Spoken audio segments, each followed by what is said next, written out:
Spoštovane ustvarjalke, spoštovani ustvarjalci Znanstvene konference, drage dame in dragi gospodje pred vašimi digitalnimi napravami.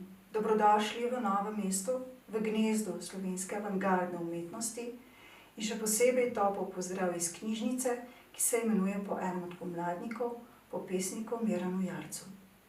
Kozmični anarhizem umešča novomeško pomlad v širše sobesedilo, tako časovno, prostorsko, kot v druga polja razmišljanja. Pri tem v nas spodbuja premislek o njej sami. Želim vam krasno debato in v slogu podpevška naj umetnost postane motor življenja. Titanski pozdrav. Dober večer in prav lepo pozdravljeni na drug večer znanstvene konference Kozmični anarhizem, na kateri bomo v prve pol ure se posvetili predvsem umetniškem delu.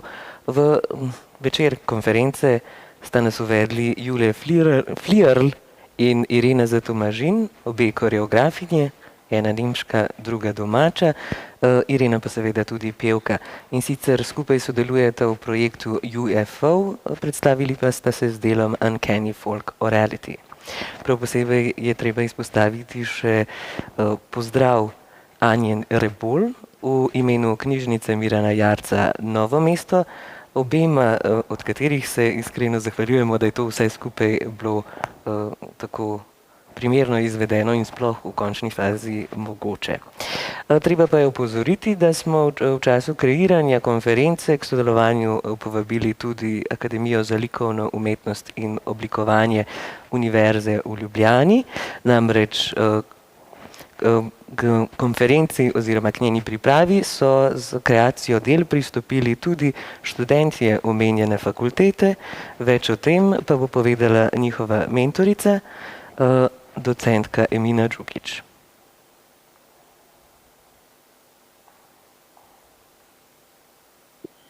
Živijo, lep pozdrav še z moje strani. Najprej bi se rada zahvalila Kristini Pranič in Poloni Torkar za pobudo po sodelovanju, ki nam je prinesla zelo dinamičen in na nek način tudi eksperimentalen študijski projekt. Zahvaljujem se tudi Anji Rebol in knjižnici Mirana Jarca v Novem mestu, od koder bi se morala pravzaprav dosti javiti, se pravi z otvoritve razstave nastalih del. Pa kot rečeno, ta dogodek zamikamo zaradi ukrepov in bomo v maju, ko se upamo situacija normalizira, rajši izvedli zatvoritveni dogodek. Razstava bo na ogled seveda že prej in vas ob tej priložnosti lepo povabim v Novo mesto.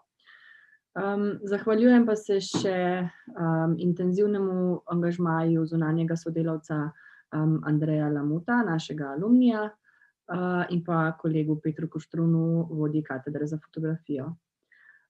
Seveda, ne nazadnje tudi študentom drugega letnika oblikovanja vizualnih komunikacij, smeri grafično oblikovanje in fotografija, ker so res intenzivno delali in v mesecu in pol ustvarili zelo dragocene refleksije te kompleksne in obširne teme.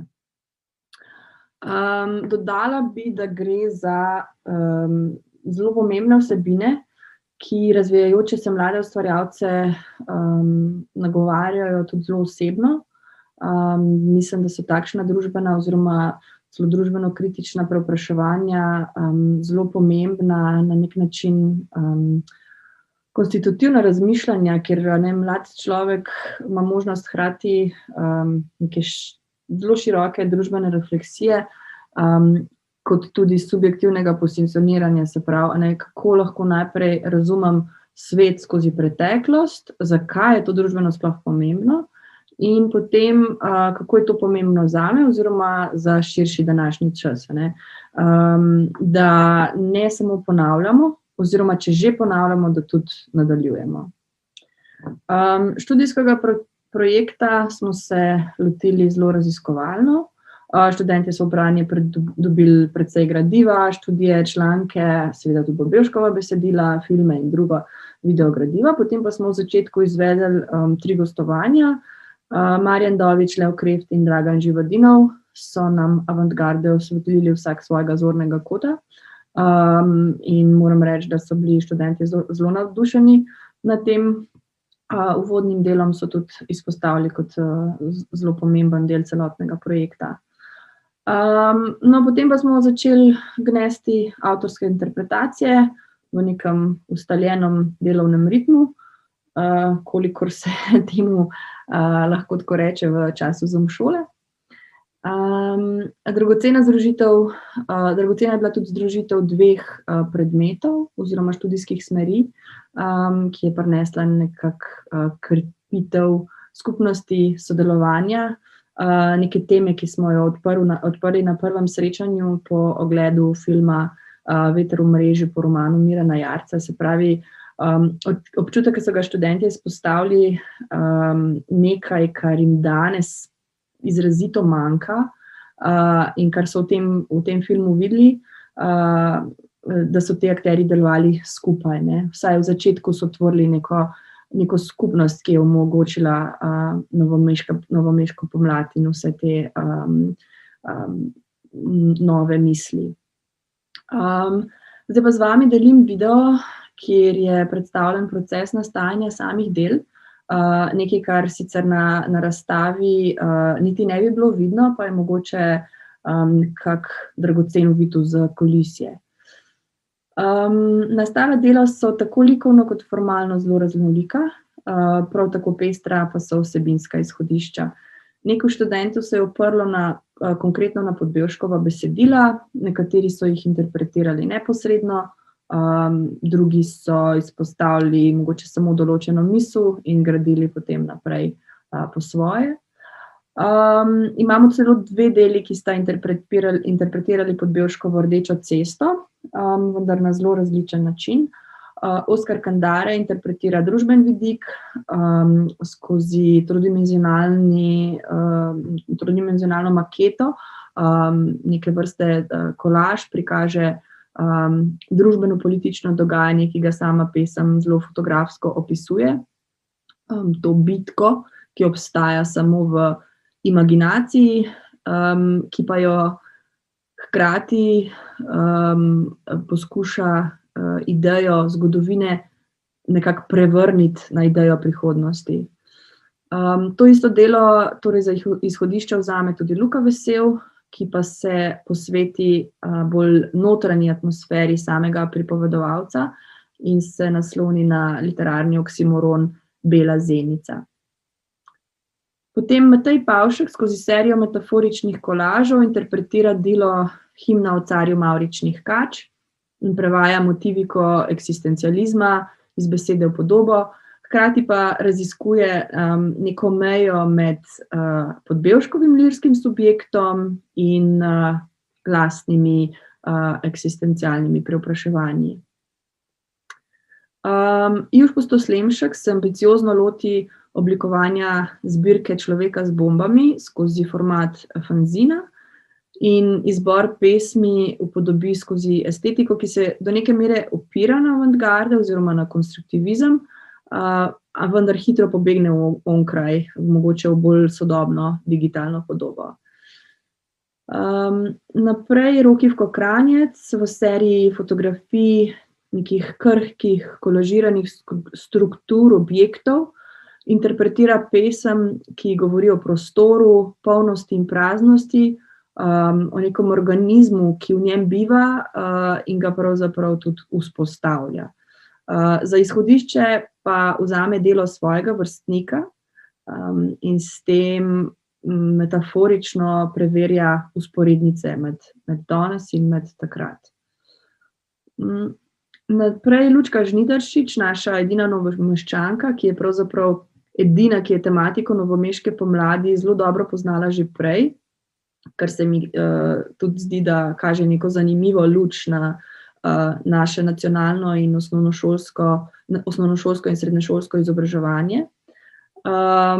Lučka torej preskoči Podbevška, se posveti Slavku Grumu, konkretneje njegovi črtici Kaznjenci, kjer se spopada s tematiko samomora, poskuša izraziti splošno stisko časa, ki zahteva uklonitev represivnim in dominantnim silam, ter s tem povzroča neko popuščanje lastnim načelom. Skozi fotografijo odsekane roke oziroma prerezanega mavca upodobi Grumovo idejo izkrvavitve za dosego lastne duhovne zmage.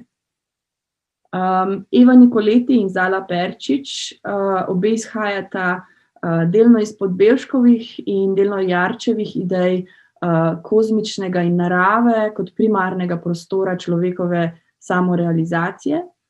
Zala se skozi video plesnega performansa sprašuje o sreči in ideji poslednjega trenutka v življenju, medtem ko Eva išče nasprotja močnim čustvom, odtujenosti in ujetosti, ki jih prinaša kapitalizem kot družbeni sistem, in išče to skozi notranje, duhovno, skozi občutek lebdenja, svobode in plavanja v neskončnosti. Lana Požlep se v svojem delu v bistvu prehaja prvi val avantgarde in se nasloni na obdobje neoavantgard, ideje države NSK in multikulturnosti kot taki. Idejo razvija na primeru sodobnih gradbišč, kjer prihaja do hierarhične razporeditve vrednosti in družbene moči različnih, predvsem pri nas ex-ju narodov. Pravi, da multikulturalnost torej vodi v dva ekstrema, akulturalizacijo, ki je specifično v tem primeru uresničljiva in močno prisotna, in interkulturalizacijo, ki objektivno deluje le kot teorija. Za konec predstavim še 3 dela, ki so prav tako postavljena v bolj sodoben čas. Nena Petkovska in Alen Berlot raziskujeta temo tehnologije. Neno zanima, koliko je danes še prisotno navdušenje avantgardistov nad tehnološkim napredkom in idejami, da bo tehnologija omogočila novega človeka in rešila svet. Nazorsko ostaja neopredeljena, torej išče ravnotežje med pozitivnimi in negativnimi vplivi tehnologije danes. Medtem ko Alan podeli tehnologiji enakopravno vlogo, na videz enakopravno vlogo v svojem ustvarjalnem procesu, razvija namreč algoritemsko kodo, ki sama generira podobe na podlagi Podbevškovih besedil. Seveda pa Alan sam ostaja prvi prevajalec iz besedila v algoritem in tako popolnoma nadzoruje parametre. Algoritem pa kot drugi prevajalec izvrši vizualizacijo po lastnih zmožnostih. Poslednje delo pripada Aji Vogrinčič, ki za izhodišče vzame vers iz Podbevškove električne žoge. Živci moji so kakor uderoči strugi ozki čolni, in ga prevede v lastno stisko v aktualnem družbenem trenutku v letu covida. Zbira SMS sporočila svoja od znancev, prijateljev iz različnih socialnih omrežij in jih v tehniki cut-outa sestavlja v novo literarno besedilo oziroma pesem, ampak ne ostane pri tem, njeno končno delo je pravzaprav video žive interpretacije te pesmi. Tako, toliko o vsebini in podrobnejših izhodiščih. Še enkrat hvala vsem sodelujočim in lepo vabljeni v Novo mesto na razstavo v prihajajočih tednih. Lep pozdrav.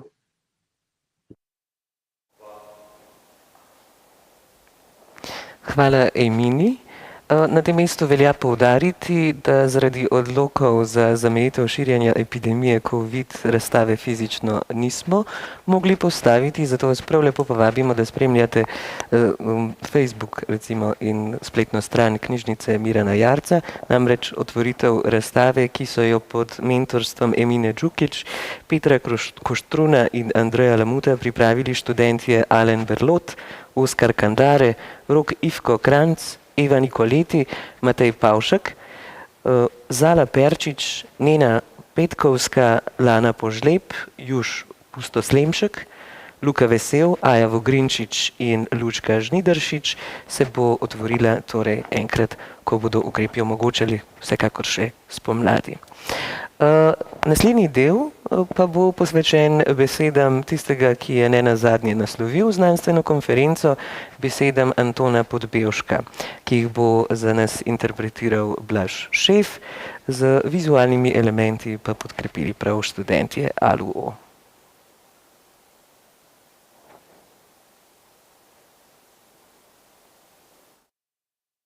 Električna žoga. V mesečni noči, v družbi čudežnih rajskih ptic, ki so me obkrožale, sedečega v nočni srajci z dolgimi in širokimi rokavi, v mojega očeta hiši in pele o meni, morskem svetilniku. 4 razsvetljena okna so vmes strmela, ko sem se odpravil iz mesta kakor po tipkah klavirja. In sem se oziral v oblačno nebo. In sem si mislil, kdaj ti bom enak, nebeški slikar. Kar zjutraj naslikaš, spreminjaš vsak trenutek. Včasih celo naenkrat razkosaš z nožem belo platno. Poškropiš ga s curki svoje krvi in pokriješ z viharjem svoje duše. In že sem slišal odgovor, kakor da govori k meni brneč brzojavni drog. Kolikokrat si že stopil na glavo? Ali veš? Samo na njo ponosno in z bičem v rokah, ki najbrž ne bo nikdar vedela, da sem jo ljubil, sem mislil. Na njene bele roke, ki me mogoče objemajo v sanjah. Njena alabastrova prsa, iz katerih bi bolan pil kakor iz vrča. Njene črne lase, o katerih se mi zdi, da segajo do tal in ki bi me v opojnih nočeh pokrile, da ne bi več videl večno krožečega sonca. Njeno vitko telo, ki bi se žejno naslajalo z mojo krvjo, ki je kakor šampanjec in ki bi ji jo ponudil v zlati čaši. Zasovražil pa sem bolj kakor kdaj bledo ljubico, ki hodi za menoj z opotekajočimi nogami, da se vrže sužensko v prah pred menoj in me prosi z objokanimi očmi za uvel nagelj v moji gumbnici. In že sem stal pod gigantskim slavolokom Modrijanov od ustvarjenja sveta, ki je še vedno brez strehe. In skušal pasti v nje, ki so gledali svojo okolico s plešami na glavah in s čeli, kakor bi gledal globoko brazdaste njive. Stal sem ravno na levi strani slavoloka. In ko sem se videl kakor otroka, ki sem že metal mlinske kamene proti nebu, sem se počutil silno nesrečnega. Bilo pa je nekaj nenavadnega, ko sem videl, da mi kameniti pogledi vseh Modrijanov pritrjujejo in me pomilovalno ogledujejo.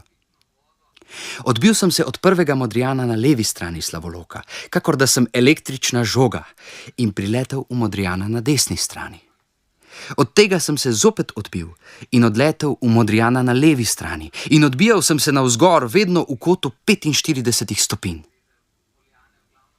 In ko sem bil že precej visoko v zraku, sem nenadoma zagledal korakati skozi slavolok milijonske množice bojnih ljudstev iz vseh delov sveta, oboroženih od nog do glave. Šli pa so v presledkih in vlekli so se v neizmerne daljave, kakor velikanske sive kače.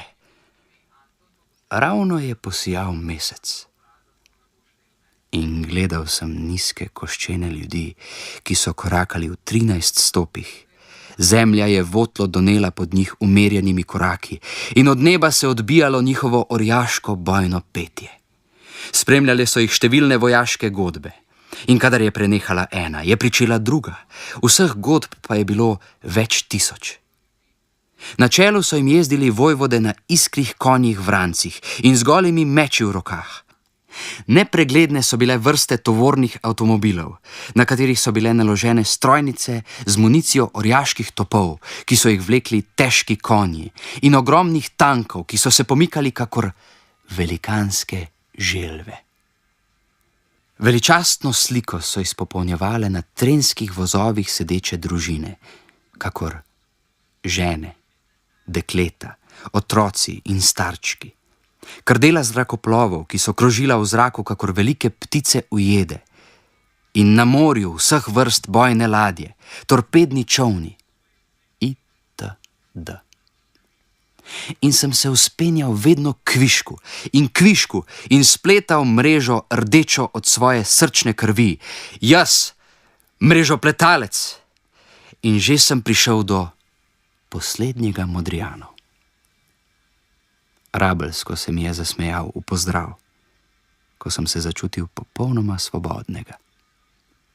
Nič več se nisem mogel odbijati, kakor da sem električna žoga. Temveč potegnil sem k sebi čudodelno lestvo, ki sem si jo spletel s svojo krvjo, svetlikajočo se kakor rubin. Vrgal jo na nevidno steno v zraku in začel plezati po njej, ki je postala trdna, kakor bi bila iz najboljšega pletiva. Pod menoj neskončno brez dno in nad menoj brezmejno nebo. Zame ne živi nobena rožica na svetu, nobena dušica, nobena zvezdica. Sem si zatrjeval z brezprimernim peklom v srcu in s slastjo ogledoval britev, s katero sem si hotel prerezati na zapestju bolno utripajoče žile. Takrat sem naenkrat zagledal v daljavi vrsto delavcev z žvižgajočimi in v soncu blestečimi kosami, ki so se vzdigale, padale, dolge in ostre vratove proti meni namenjene in se mi bližale. Sedel sem v visoki travi in za svojim hrbtom sem imel v tla zasajen drog z mrežo za metulje. In ko sem imel ta prizor iz svojega mladostnega življenja v najrazličnejših barvah pred očmi, kakor da gledam v spektrum, sem se vprašal, ali sem dovolj močan, da se mi ne bo zvrtelo v glavi, če se ozrem v mračne dežele, ki so že za mano. Večina ljudi, ki gre v pisani procesiji za križem, ne opazi tako kmalu, da jo je zavil namišljeni duhoven ustran. Pač pa opazijo to ljudje, ki so že nad vsemi podobnimi organizacijami, pa se udejstvujejo neprimerno bolj v svojem duhovnem svetu. Ker odkrivajo z vsakim svojim korakom vedno nove in nove svetove, korakajo blazni od neizrečene sreče v 9. nebeške dežele. In v zdramijih iz njihovih sanjarij šele obupno kričanje na pomoč vseh tistih ljudi, ki gredo za sprevodom s križem, s svojimi telesi in dušami, ki pa so se tako že pretopile z mesom, da obstoja zanje edino le ta označba. V takih slučajih posežejo vmes s svojimi ostrimi meči umetniki politiki, ki presekajo gordijski vozel s tem ali onim receptom. Ker mi ni do tega, da bi omenjal dolgo vrsto taktike, omenjam samo najgroznejšo, ki je operirala z vsemi mogočimi zlimi sredstvi, pa krstila vse svoje zastopnike za anarhiste ali tudi nihiliste. Zanimivo je, da so živeli ti strašni zdravniki telesa in duha po večini neverjetno kristjansko. Bili so v vsakem oziru neoporečno dobri, kakor hitro pa so ogledali na svoji operacijski mizi bolno človeštvo, se je zdelo, da so pozabili na vsako človeško pojmovanje v sebi. Po cele dneve in noči so presedeli pri svojih delovnih mizah, premišljevali dejanski stan, pa natančno opisovali, kje se naj počaka poljuben človek, ki se naj usmrti v interesu splošnega napredka. Bombe se naj nastavijo v cerkvah, kjer se zbira največ ljudi.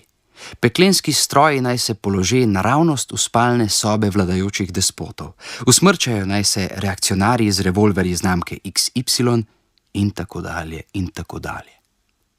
Atentati na odlične osebnosti so bili na dnevnem redu, zato pa je bil po koncu tudi ves državni policijski aparat. Zdelo se je, da se ljudje vračajo temeljito nazaj v tiste čase, ko so se kar tako pobijali, pa gledali v 9. nebesih, če so od njih bingljali skalpi, katere so potegnili še živečim z glave. Vkljub vsem naštetim žrtvam na obeh stranih, pa je bil uspeh teroristov zelo pičev, če ne še celo dvomljiv. Pojavi anarhizma so dali vsem pasivnim umetnikom politikom misliti, pa so spoznali, da bi se dali stoglavi zmaji, ki niso nič drugega kot paraziti na narodovem telesu, še najlažje usmrtiti, če se jih ne bi lotili z bombami, temveč z idejami. Mislim, da mi ni potreba še posebej razlagati, da mislim s 100-glavimi zmaji na reakcionarno vladajočo kliko kakega naroda. Da je bilo vsako stoletje skopo s takimi umetniki, je samo po sebi umevno. Večina umetniškega naraščaja je delala v tem smislu bolj instinktivno kot pa miselno in se sploh ni nikdar zavedala, na kako visokem socialnem stališču je bila že v najstarejših časih. Potom svojih umetniških del so pridigali, da je predvsem potrebno pričeti s temeljito hojo za Kristusom, ali z drugimi besedami, iti vztrajno vase, s čemur je pa že tudi vse doseženo.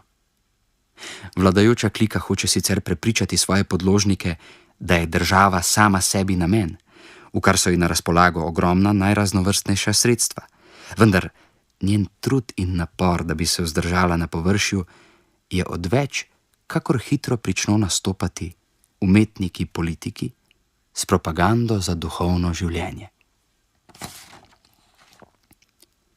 Že prej sem omenil, da pride večina ustvarjajočih umetnikov do tega svojega spoznanja instinktivno. To pa zaradi tega, ker so prepolni sebe, vsled česar jim navadno tudi odreče avtokritika.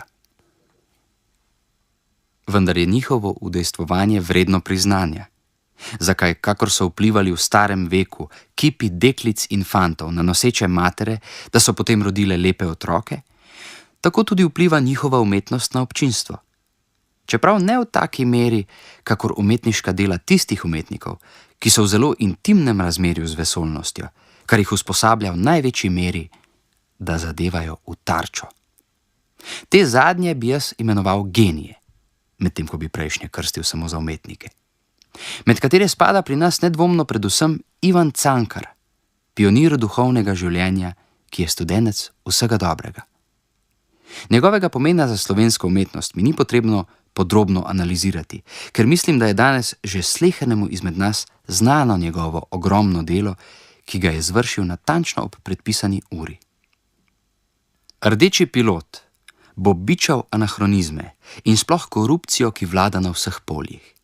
Čistil bo na ta način človeško družbo, katere izobrazbo bo dvigal in jo pripravljal za čim uspešnejše letanje proti centralnemu soncu. Oziroma pripravljal jo za socialistično bodočnost, v kateri ne bomo poznali nobenih mej, potem ko bomo peli mrtvaške pesmi kapitalističnemu režimu in bo povsod kraljevala edino zveličavna proletarska internacionala.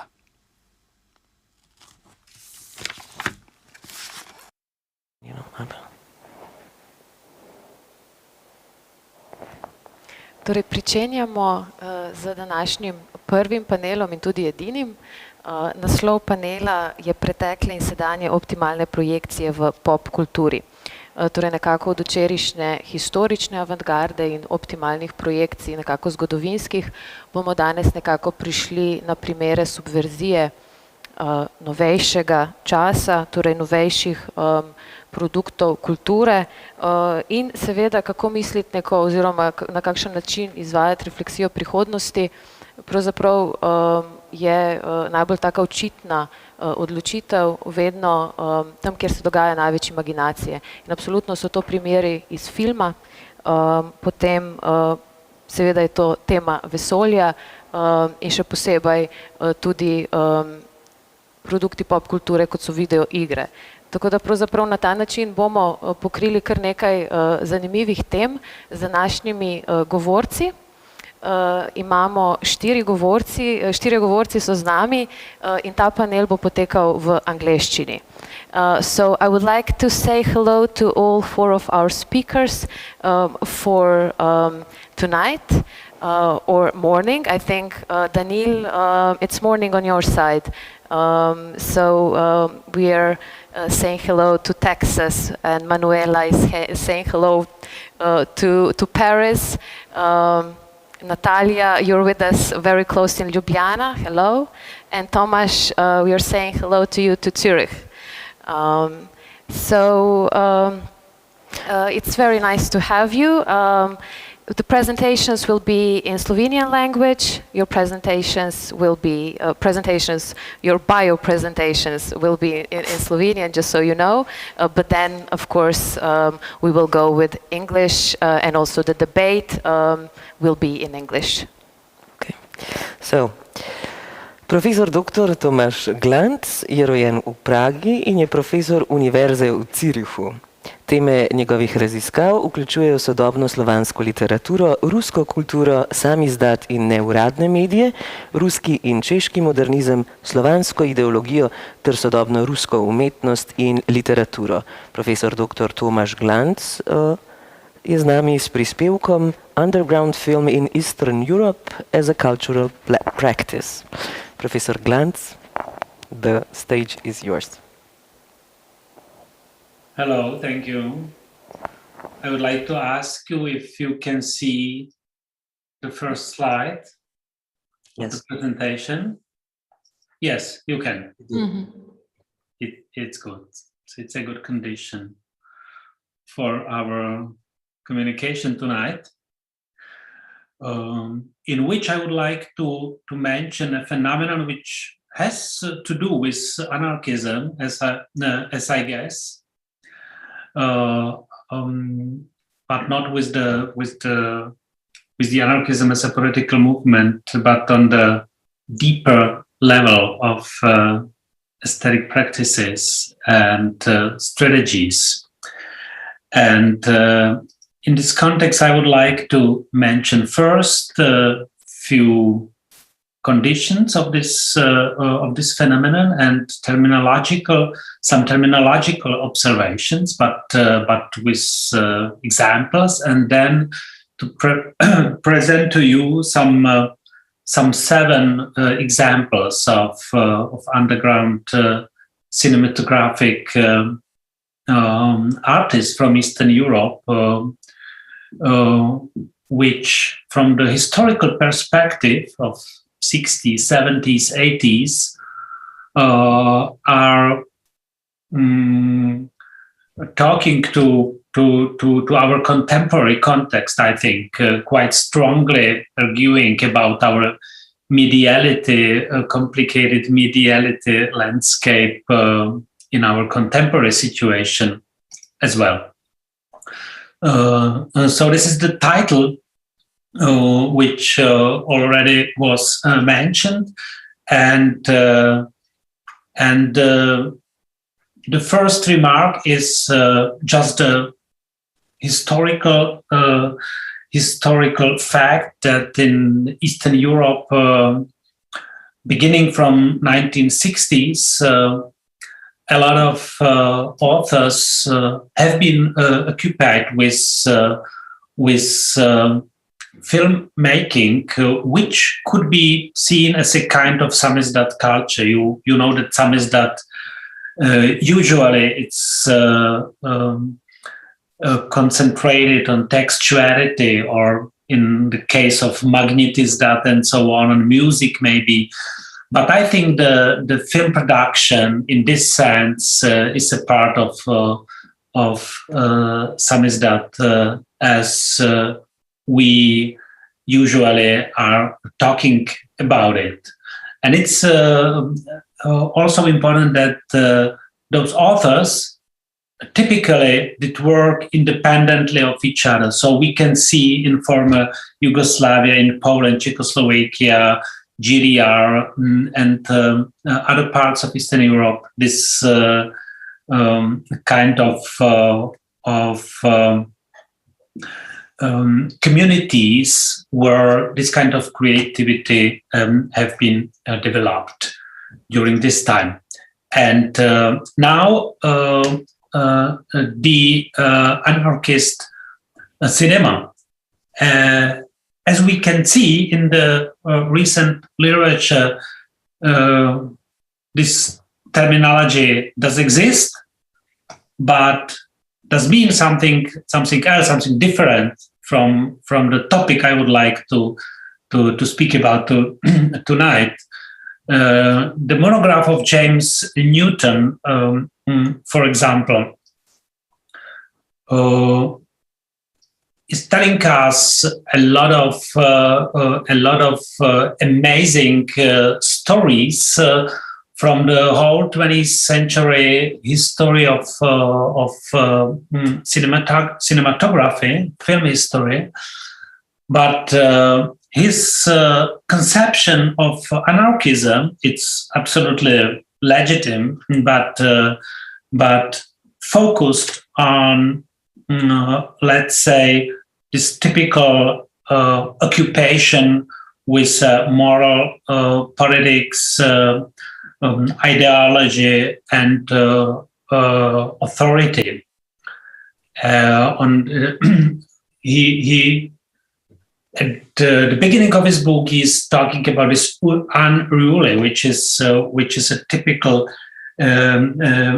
impetus, this dimension of dealing with the order on the level of content of the film, and if, as in the case, for example, of Jean Vigo, on the level of expression as well, then this expression, it's in the framework of, let's say, surrealism, which is well established at that time as an artistic movement, which intervenes into cinema. Another anarchist example could be Richard Parton's book on anarchist imagination, which is going in the similar direction, speaking about Godard and many other filmmakers, which were somehow influenced by ideas of anarchism. But our topic, it's not only connected to anarchism on a different level, on the level of expression, of the level of dealing with media of film itself, but it has also to do with the culture underground, because in the majority of cultural context at that time, filmmakers dealing with homemade films and like working like partisans of cinematography, did work in the underground culture, the unofficial culture. And this term is also occupied by Western avant-garde and the underground film. It's a well-known term from late 50s, introduced by Manny Farber in his famous article for the magazine Commentary. Farber was a person which Susan Sontag have been fascinated by, and he wrote in his considerations about underground film, basically on some alternative to the Hollywood, like, let's say, so prior time production, about alternative approach inside the American cinema, about B movies and about experimental movies made by let's say, Herzog or Andy Warhol and Fassbinder. So this kind of underground has a tradition in the United States. In Western Europe, we do know a lot of underground film festivals in Boston, in Sydney, in Chicago. And it's also not exactly what we can observe in Eastern Europe. What we do know from Eastern Europe is much closer to the notion of Peter Weibel, a post-conceptual and, let's say, late conceptual artist from Germany, who is well known as a key figure of ZKM Media Art Center in Karlsruhe. And he worked with a very interesting terminology and conception of cinema as a possibility to think reception of representation of reality by a new way. So he's talking about pre-cinema, para-cinema, and post-cinema, and his main argument is that we can think about this mediality in terms of expanded cinema.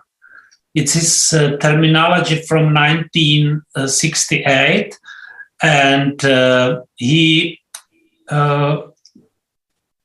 wrote at that time about expansion and new ways of perception, which are possible through the cinematographic experience. And it's something much closer to the material which by very different sets of means did take place in this alternative or underground cinematography in Eastern Europe. And it's what I'm now going to show you on the few examples. And I didn't mention how many minutes I already did use. Christina, can you tell me? A couple of minutes more. A couple of minutes. 1 minute or 1.5? Couple of minutes. 2 minutes, 2-3 minutes. It's okay. Yeah. So I will briefly present you this material, which is characterized by several types of subversion. And subversion, which is not anarchist or anarchic by the content, by the theme, by the material presented in the film, but much more in the mediality itself, by dealing with the camera. So all this process was outside the state-based cultural practice, and possible only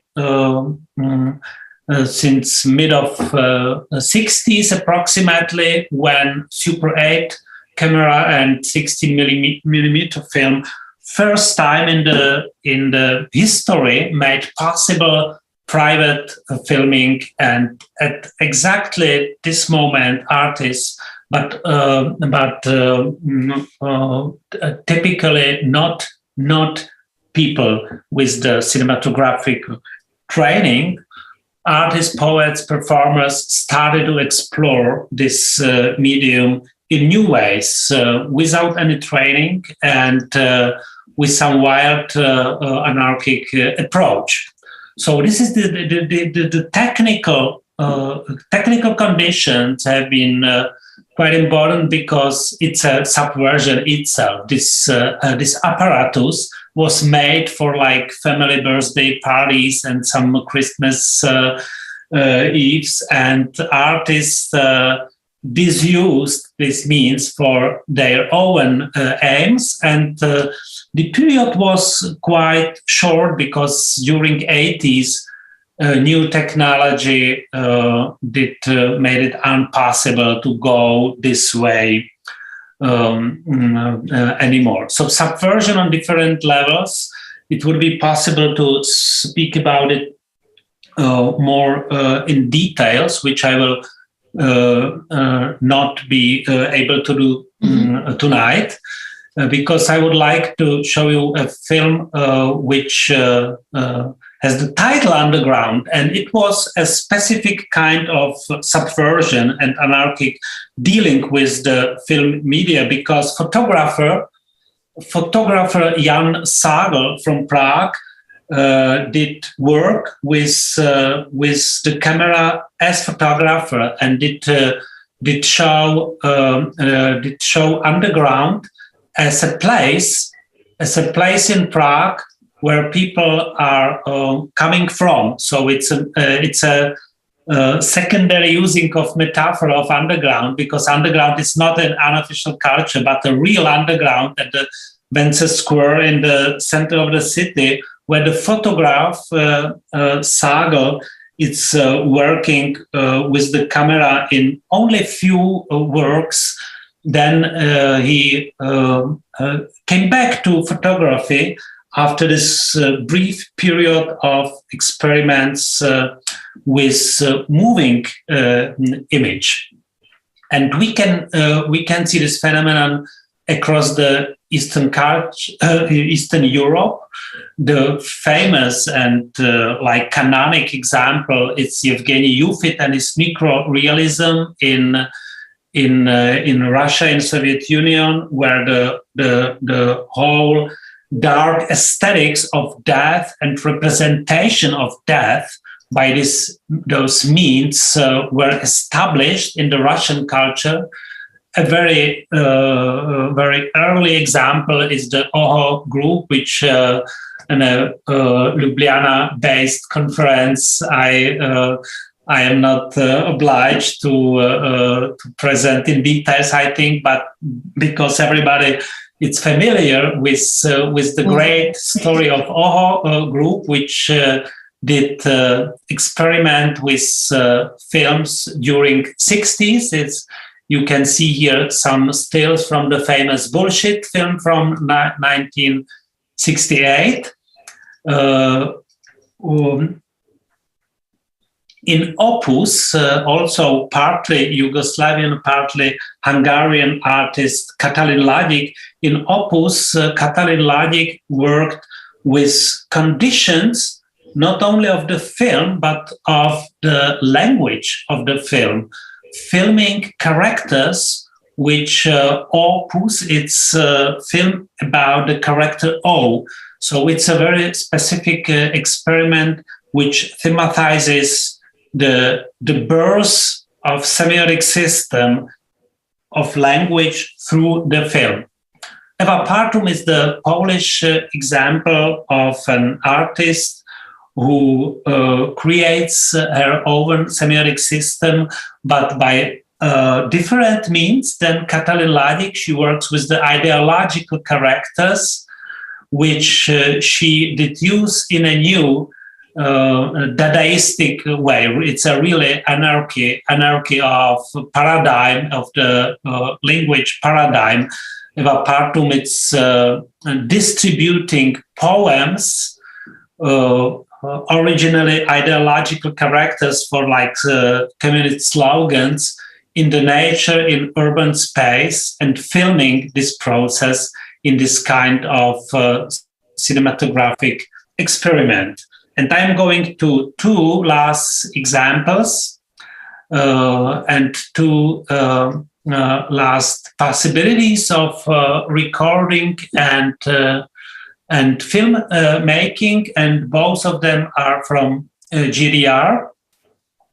Now a quotation from Klaus Löser, who is head of the archive of independent cinema works from GDR. And one of the prominent example from this kind of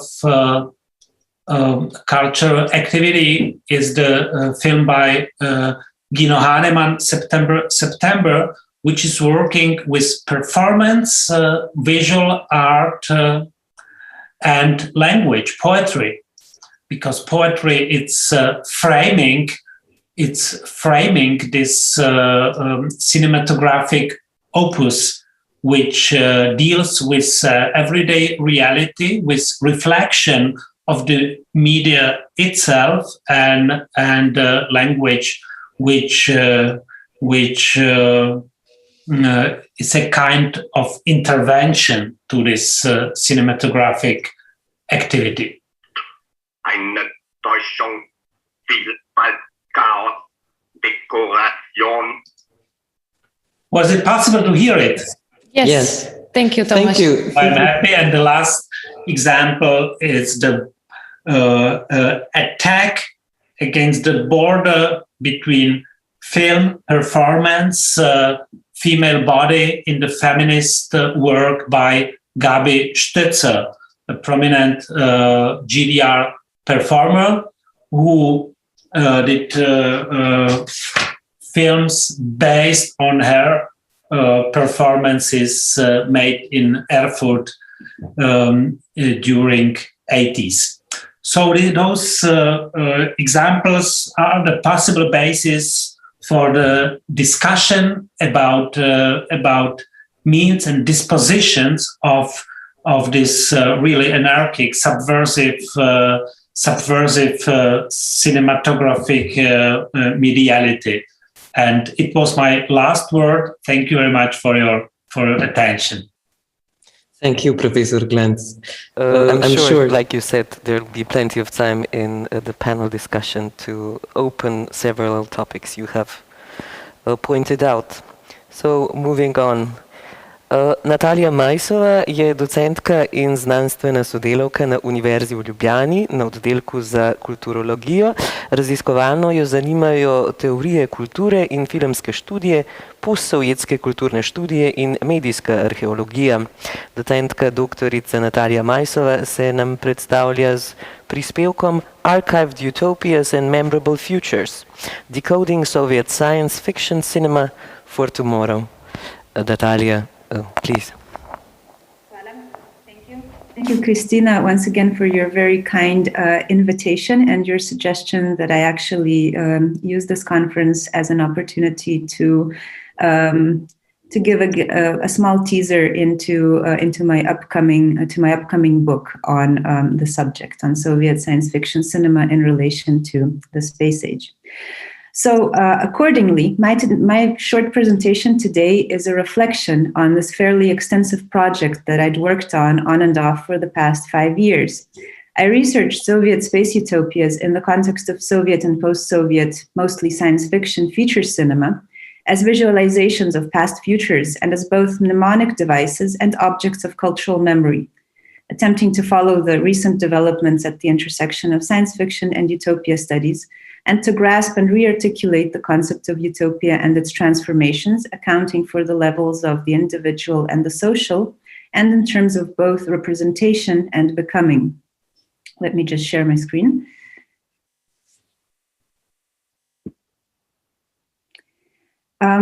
In my analysis of the politically utopian impulses at the heart of particular utopian worlds, I took a step back from the classical Souvinian or Jamesonian definition that aligns truly utopian desire with the transformative political projects Marxist at heart.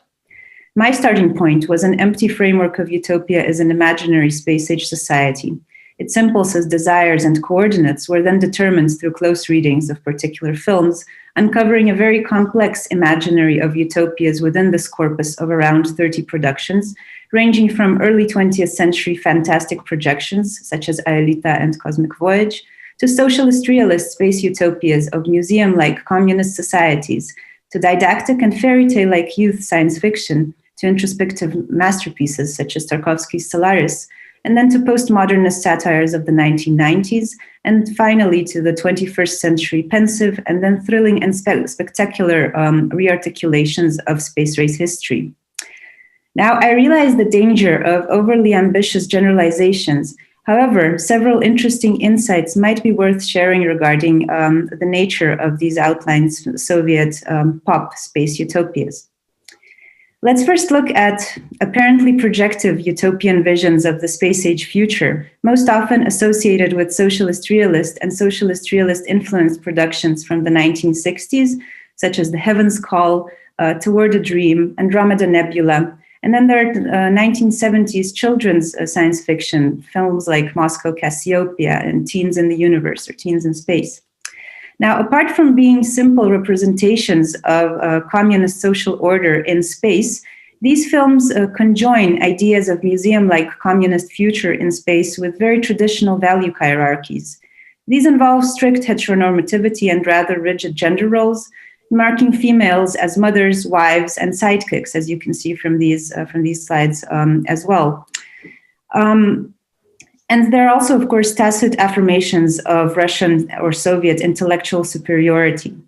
In these quasi-conflictless worlds of these aforementioned films, because the plots are not supposed to excite, they're rather supposed to convince, these messages were consistently generated as latent byproducts of the plot, suggesting the particularly important role of this segment of space cinema, the role that it played in the domain of cultivating a certain collective imaginary and an anticipatory memory. Here you can see scans from a popular science journal, Nauka и жизнь, from 1958, so at the very, very dawn of the space age, and there's already this projective kind of timeline ending with humans landing on foreign planets. This is what I'm talking about. This also transpires in science fiction from this period.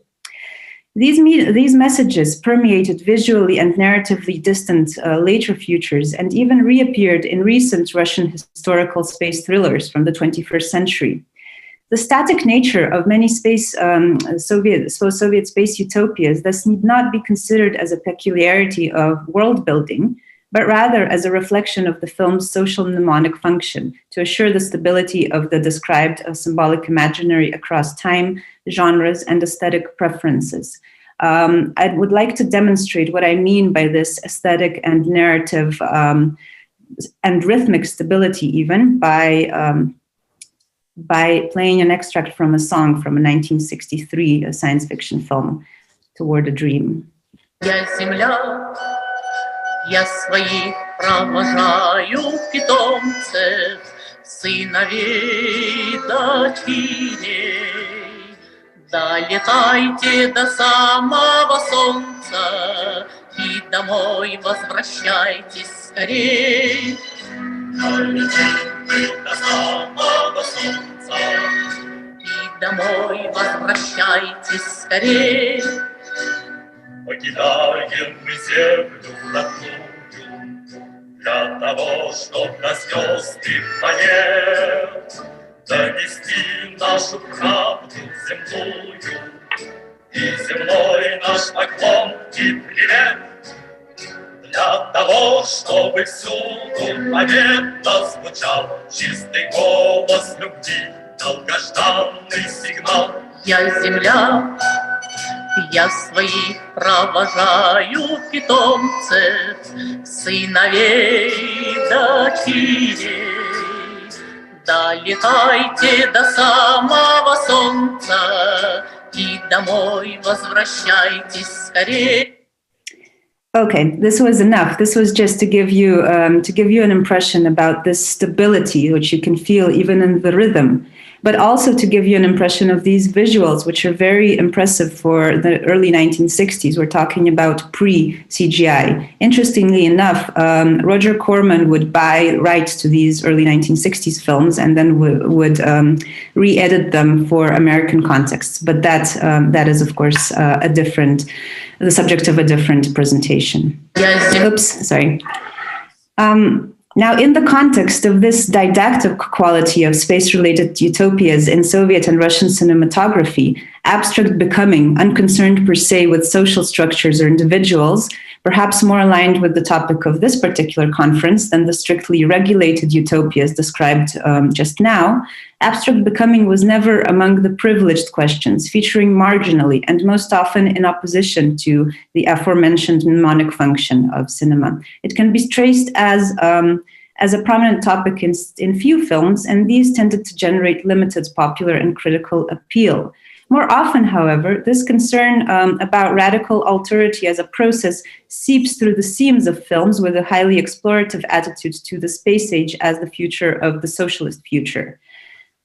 Here, it is detectable in abstract visualizations of the richness of outer space and possible extraterrestrial life, characteristic, for example, as you can see on this slide, of Pavel Klushantsev's works and productions, and also of productions influenced by his approach. For example, this popular science film from 1959 called I Was a Satellite of the Sun. I mean, these visualizations combining the human and the spacey are quite interesting.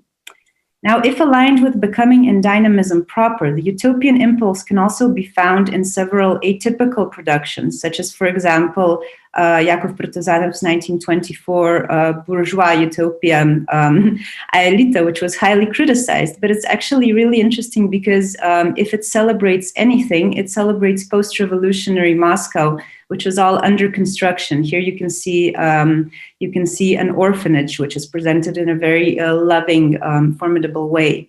There's also a film from 1967, Irina Povolotskaya's debut, very underappreciated in critical circles. This film scrutinizes the future of interpersonal relations and interspecies communication, including communication with aliens. A couple of years before Tarkovsky's Solaris, and clearly inspiring this film. There's also Per Aspera ad Astra, Moon Rainbow, and then productions from the 21st century, for example, Dreaming of Space by Alexei Uchitel and First on the Moon. This group of films shows that in the realm of fiction film, temporal vectors underlying orientations such as past and future are of relatively small structural significance when we're talking about the question of utopian impulse. Now, these films are, in terms of their radical impulse to explore alterity, they're equally utopian, although they're looking back into the history of the space age as the utopian productions looking into the future. Now, equally influential as Klushantsev's emphasis on visualizations were Tarkovsky's ideas about space and its wonders as a mirror to be faced by humanity at large and human subjects in particular. If Klushantsev had used visualization of the unknown as a mode of thought, Tarkovsky's aesthetic at work in Solaris relied more on bracketing the unknown in order to allow confrontation with the self, an approach echoed to an extent in youth films, for example, Richard Viktorov's Per Aspera ad Astra, and later in German Jr.'s Paper Soldier from 2008. However, the majority of Soviet and even later Russian post-Soviet, post-1957 space science fiction films actually implemented a characteristic combination of these two modes of estrangement. In fact, the second point of today's presentation concerns the functions of the visual in these space science fiction films. If we look at the history of Soviet space-age science fiction cinema, ever since the Klushantsev moment in the 1950s and early 60s, visualization of space was, or of things in space, was used with increasing functional eclecticism, not only to propose to think the different characteristic of Klushantsev's popular science films and science fiction productions, but also to illustrate and to entertain. In most of the films for younger audiences, for example, Moscow Cassiopeia here on the left corner, in the left corner, and The Great Space Voyage, and in 21st century films such as Aziris Nuna, a crazy Russian space fantasy film from 2008, visualization of the unknown is entertaining, and at the same time, by way of emplotment, it's aimed at strengthening associations between certain features of existing society and its utopian variant. Particularly in the Soviet youth films, fantastic and fairy tale features thus mostly curbed rather than enhanced the estrangement effect.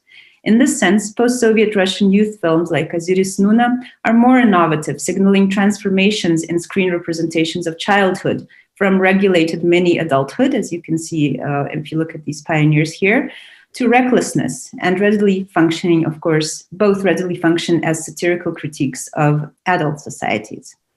In terms of form, these children's films and youth films interestingly correspond best to Lucy Sargison's mapping of utopias as characterized on the level of form by estrangement, playfulness, and the figure of the visitor who comes to this alternative reality from the author's reality.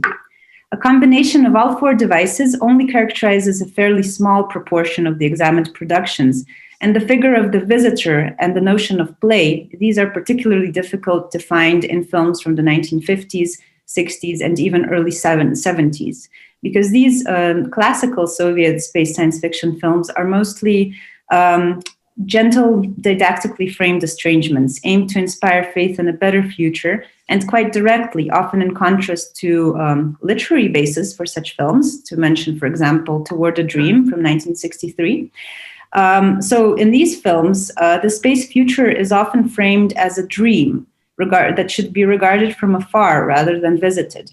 This device, I think, ensures the reception of the film as pure fiction, unrepresentative of reality today. Now, despite this disclaimer, it was film and sometimes theater and not literature that often got accused of simplicity in its visualizations of alterity. Apart from the dream device, a very similar logic marked recent 21st century space blockbusters, which may then equally plausibly be interpreted as nostalgic of the past, as of this past's dreamy fictions. The nostalgia for a lost utopia, detectable in these action films, differs from the one characteristic of the somewhat introverted productions from the first decade of the 21st century. Having embraced the utopian impulse to construct anew and to reconstruct in a better way, but not utopia as a predefined form, these films, such as Dreaming of Space, Paper Soldier, First on the Moon, these films attempted to align nostalgia with the past as such in its multitude, as opposed to a particular interpretation of history.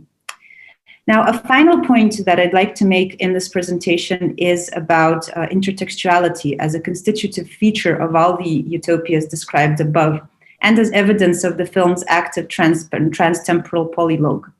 An intertextual reference worth highlighting are images of the dying planet, destroyed by humanoid or human intervention, characteristic of disparate production from not only in the Soviet context. You will probably be familiar with Nicholas Roeg's The Man Who Fell to Earth from 1976. But in the Soviet context, we have Per Aspera ad Astra and then Kindzadza from 1986. In Soviet context in particular, the youth production Per Aspera ad Astra was the first film from 1981, as you can see, to grant subjectivity not only to a humanoid alien, Nia, played by a model, but nevertheless, they made her without a belly button to highlight the alienness. But more importantly, they gave agency to an entire planet, the planet Dessa. Planet Dessa not only demonstrated the official recognition of the dangers of non-reflected exploitation of the environment, but it signaled to move toward planetary consciousness on screens, a move anticipated in Soviet science fiction literature decades prior, by the way. Now, in counterpoint to these pessimistic images, the solid trope of rural and at the same time technologically advanced Soviet communities on Earth, as you can see here, characteristic of pre-1980s Soviet science fiction imagery, seem more utopian than outer space. In fact, outer space is dark, really. Moreover, both in a synchronic perspective, juxtaposed against the darkness and the perils of outer space in particular films, and in a diachronic perspective viewed alongside the images of Dessa or Planet Pluk from Kindzadza, or even post-nuclear war Earth in Dead Man's Letters, these ideal havens of knowledge and communitas replicated the uncanny dynamic of idyllic world and its dark side, the zone of terror, misery, and violence, which Alana Gomel described as an overarching characteristic of the Stalinist modernization process. Now, to conclude, let me point out that this outlined formal and substantial intertextuality is not just a matter of cultural production or representation, but also of agency in the most political sense of the term. This is quite clear from the consistent appropriations of Soviet, both the socialist realist and the deconstructively utopian structures, the first by modern historical blockbusters, you can see a couple of screenshots below, and the second by auteur films from the first decade of the 21st century, films aimed at reinterpreting dominant narratives of the memory of the space age and its utopia. I think I'm a bit over time, so I'll finish here. Thank you for listening. And this is the book which will be out in a couple of weeks, and where you can read about all of this in much more detail. Thank you. Thank you, Natalia. It's true. Let's try to be as close to the allotted time as possible, but not to put any pressure on our next contributors. So Manuela de Barros je docentka za filozofijo, estetiko, teorijo umetnosti na Univerzi Pariz 8.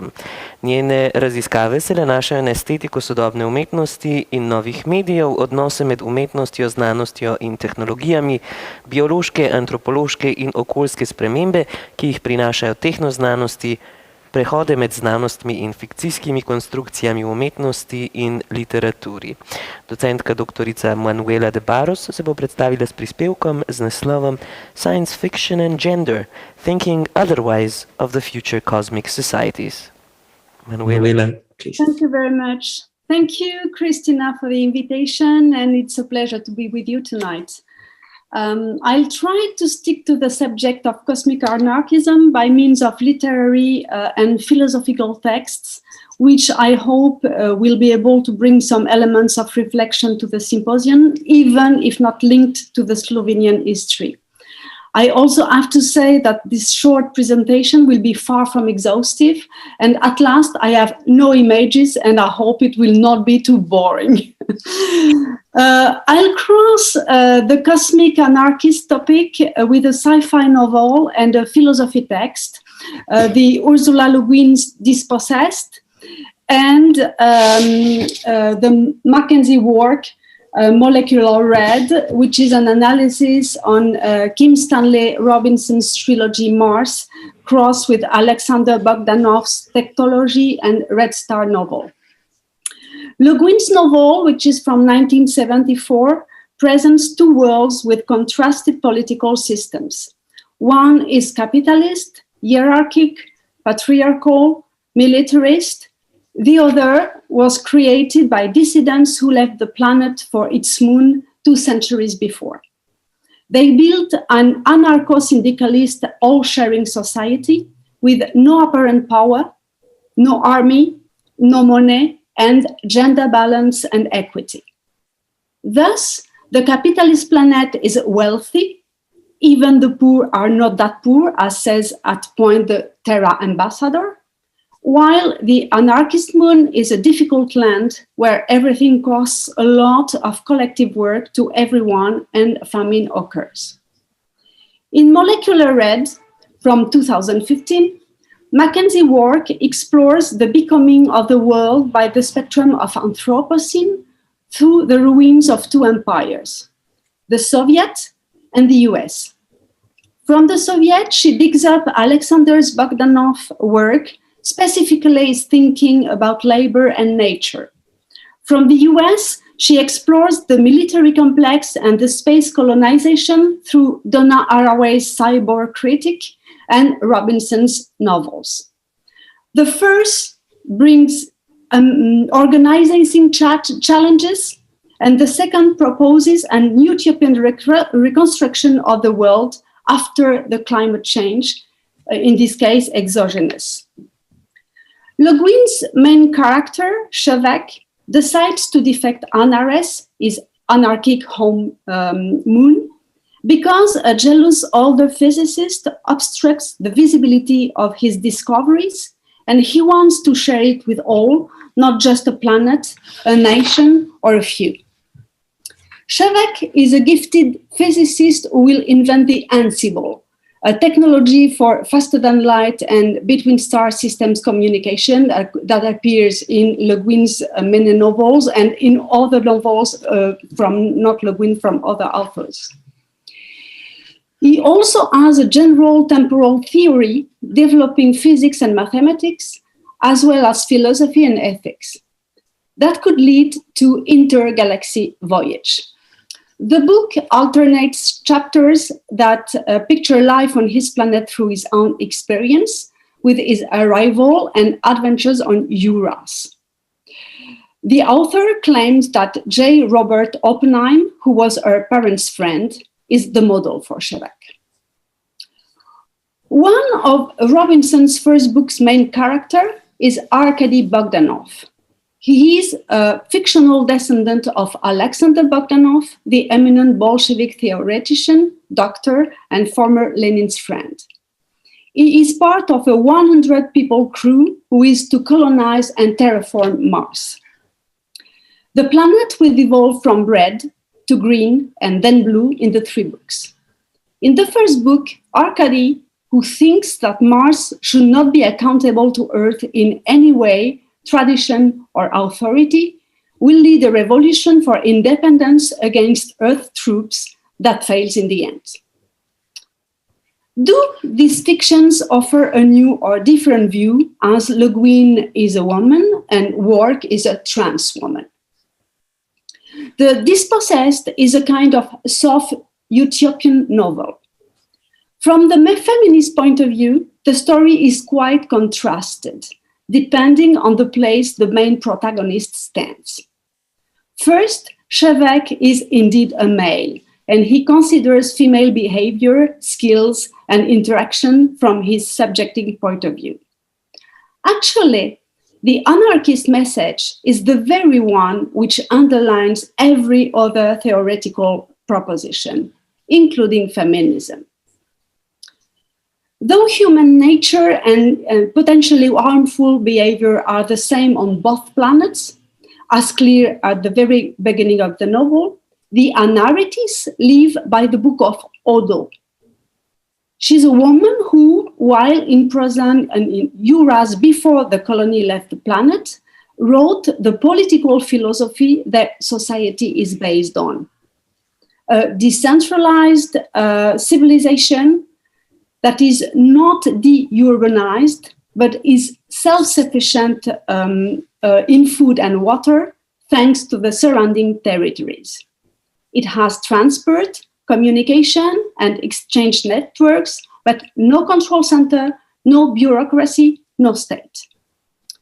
Nevertheless, this organization needs a brain. An ecologist, equalitarian, unionist society is based on computers' data. Thus, in many ways, the planet is ambiguously good. The goodness of the planet is super ambiguous. As I said before, average violence and coward human behavior is not unknown on NRS. Chevek and his teenagers' friends had to confront with it, but they had the background, culture to cope and transform into sharing and respect. Then, as grown-ups, they also can be confronted with it again, as does Chevek with his older colleague acting as an abusive superior. Also, it can create different levels of unhuman organization. For instance, computers decide for your newborn name, it's a 5-letter name for everyone, and Chevek and his biologist partner Takver, baby, is named Sadik. And they don't like the name at all. But no one on the planet has the same name and no one can change it. So she will be Sadik forever. This can seem a small concession for freedom and social horizontality. But then come another prerogative of the computers. Where and what kind of work is needed? They don't tell you as a person what you have to do and where to go, but someone has to go and do the job. As Chevek's situation is uncertain, it appeals its responsibility and integrity from the Odonian point of view. So the family splits for 4 years and he gives up physics for mining work. At last, all confront the fact that having a roof and food may not be enough. In chapter 3, a sentence states that Chevek is solitary because he took the risk of metaphysics. Above all, the anarchist social theory of Odo was designed on a planet that had many more resources than its moon. It's mainly an old pattern in a new world, and that's what it doesn't fit, I think. Mackenzie's workbook uses science fiction authors from Soviet times and nowadays USA to reflect about the Anthropocene as post-capitalist world.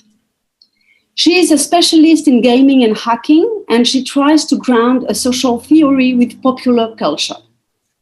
The title of her book, Molecular Red, refers to Félix Guattari in the difference he makes between the molar, large-scale processes, and the molecular, tiny forces efficient over time. Red is for Marxism, Bogdanov's Red Star novel, and Robinson Mars trilogy. Work is not a climate change specialist, and climate science is certainly not her topic. But as climate change defies traditional thinking, social organization, or politics, the challenge of creating a theoretical fiction about what might emerge of worlds built on a necessary new type of collective labor is not so irrelevant. On the other hand, the molecular, forgotten history, neglected concepts, and minor stories, and on the other, a labor perspective on the historical tasks of our time. Alexander Bogdanov's work on labor and collectivity, fictionally implemented in his sci-fi novels, may be important for space race, as enormous resources are necessary to achieve it, and ideological mobilization provides its feasibility. His technology and prolet-cooled constructions as new practice of culture and as means to organize knowledge is not far from cybernetics or system science. The existence of humankind based on social construction is confronted with nature to evaluate what is the deep meaning of labor. In work words, Prolet Cult was a movement with a mission to change labor by merging art and work, to change everyday life by developing the collaborating life within the city, and changing gender roles and norms, and to change affect, to create new structures of feeling, to overcome the emotional friction of organizing the labor that in turn organizes nature around its appetites. Then work uses Kim Stanley Robinson's novel as a narrative foundation to elaborate the collaborative labor, the invention of new forms of organization, the construction of new belief necessary to transform nature.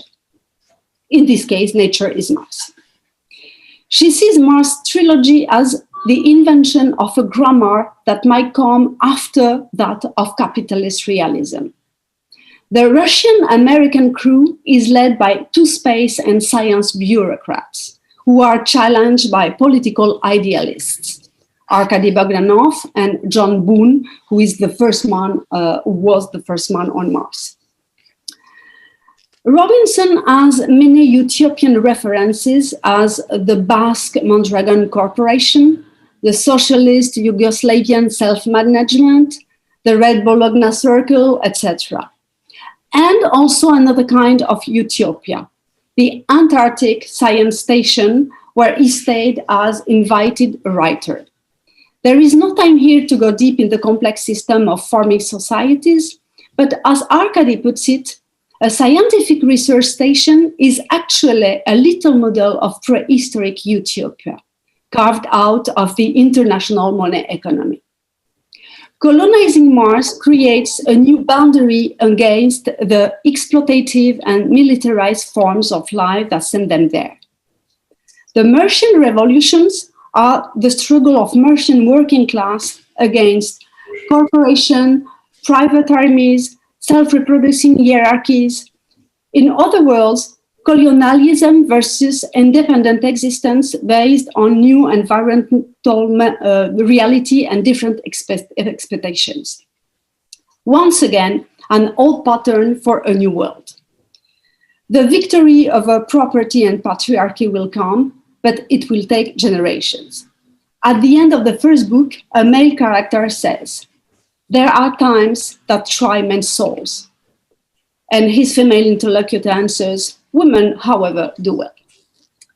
So lastly, I would like to focus on the biology, agriculture, and ecological system expert female character in Mars trilogy called Hiroko Ai. Maybe that's where lies the real molecular and the real anarchist revolution. Hiroko is the green figure of Mars, She is a believer of what Hildegard von Bingen called Viriditas, the vital fecundity of virgin growth. She symbolizes spiritual awareness and physical health that she sees as a holy greening power, which is the driving force of the cosmos. The farm team she leads is created around the hierophany mystical idea based on love of each other and no one in particular, and love of anything living. She teaches the importance of respectful relation with the planet and environment, humans and non-humans. The mistakes made throughout the human existence on Earth serves as lessons that will help create a new enlightened society whose people are in harmony with their environment and each other. The first Martian newborns will come from in vitro procreation techniques secretly developed by Hiroko Squad. Work says she creates a cyborg matriarchal clan. As in the dispossessed, children are raised outside a nuclear family, and there is a double economy based on gift and commodity. Get before you give before you burn, where economy is avoided. The underground enclaves are named from Terrian socio-anarchists such as Fourier, Proudhon, Bellamy, or Gramsci, and so on. The Green Libertarian Society is an utopy which is also engaged with the use of technology, as well as re-engineering nature. So does Robinson in real life, as he is at the same time an environmental activist and a defender of science, going as far as advocating geoengineering to balance climate change effects. Well, this presentation has captured only a very small part of the richness of the reflections of the books on which it is based. Sci-fi literature extends our perception of possibilities. It creates worlds that have to confront to alienity, extremes, voyages with no return, forcing us into innovative bravery. It can do it at low cost, but in priceless inventive ways. And as we know, sci-fi doesn't talk about faraway places and times, but about what's going on now and here. Thinking about terraforming Mars or any other planet is an open window to our very unique Earth Terra and on what has gone wrong. To put it in Arcady's words, we have to terraform not only Mars, but also ourselves. Then the real political model would be probably another Le Guin's novel, which is the word for world is forest. But of course, I leave this for another talk. Thank you very much. Thank you, Manuela.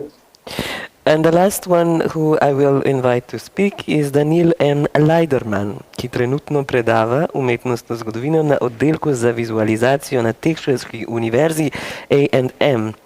V svojem trenutnem raziskovalnem delu se posveča reprezentaciji vzhodne Evrope in Rusije v sodobnih videoigrah in sorodnih medijih. Docent dr. Daniel Leiderman bo spregovoril s prispevkom Gamification and Anarchism in Cyberpunk 2077. Mr. Leiderman, please. Thank you so much for the opportunity to speak here and for such a fascinating conference. I've really enjoyed listening to these talks so far. And if I may, I'm going to share the screen in order to put up my presentation here. Just a second.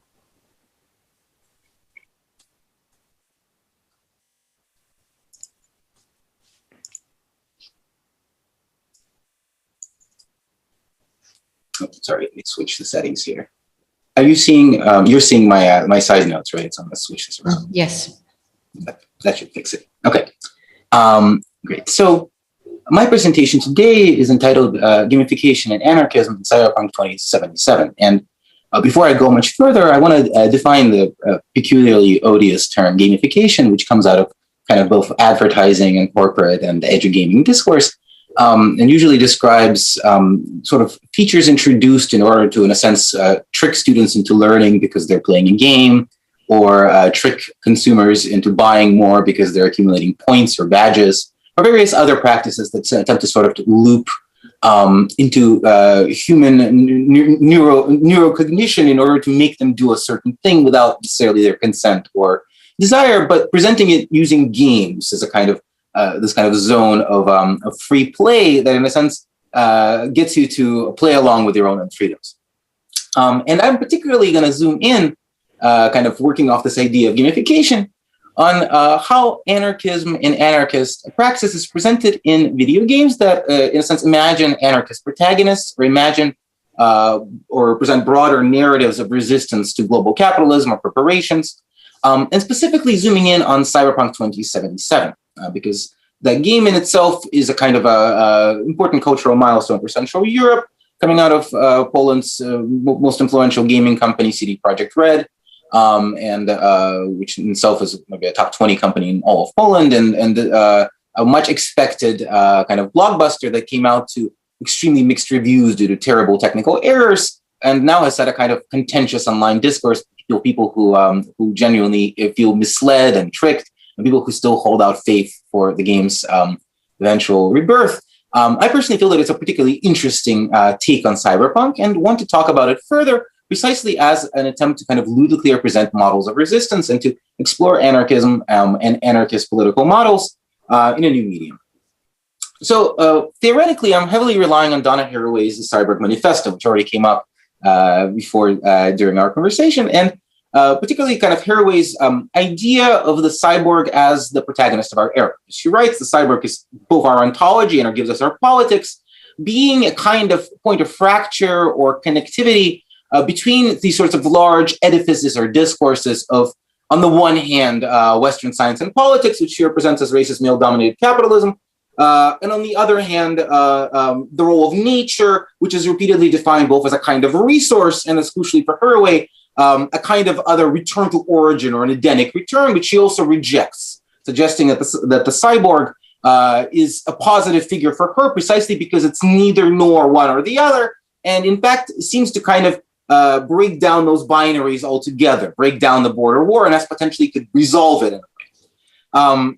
And from this kind of sweeping claim that, in a sense, we're all in this position, Haraway also proposes tactical approaches to becoming more cyborg, or sort of exacerbating the qualities of the cyborg, where she defines it, first of all, as a sort of merging contradictions within itself, right, being simultaneously about intimacy and opposition, or perversity and utopianism, and merging these kinds of approaches as, in a sense, always already united and only bifurcated or split by the kinds of binaries that Haraway hopes cyborgs can outmaneuver, like binaries between nature and civilization, for example. So the cyborg is a kind of Frankenstein, as she defines it, but a Frankenstein that's self-fulfilled, that's no longer looking for a return to an Edenic state of nature, that's not trying to become a real boy in a kind of sense, is comfortable with their artificiality and open to it.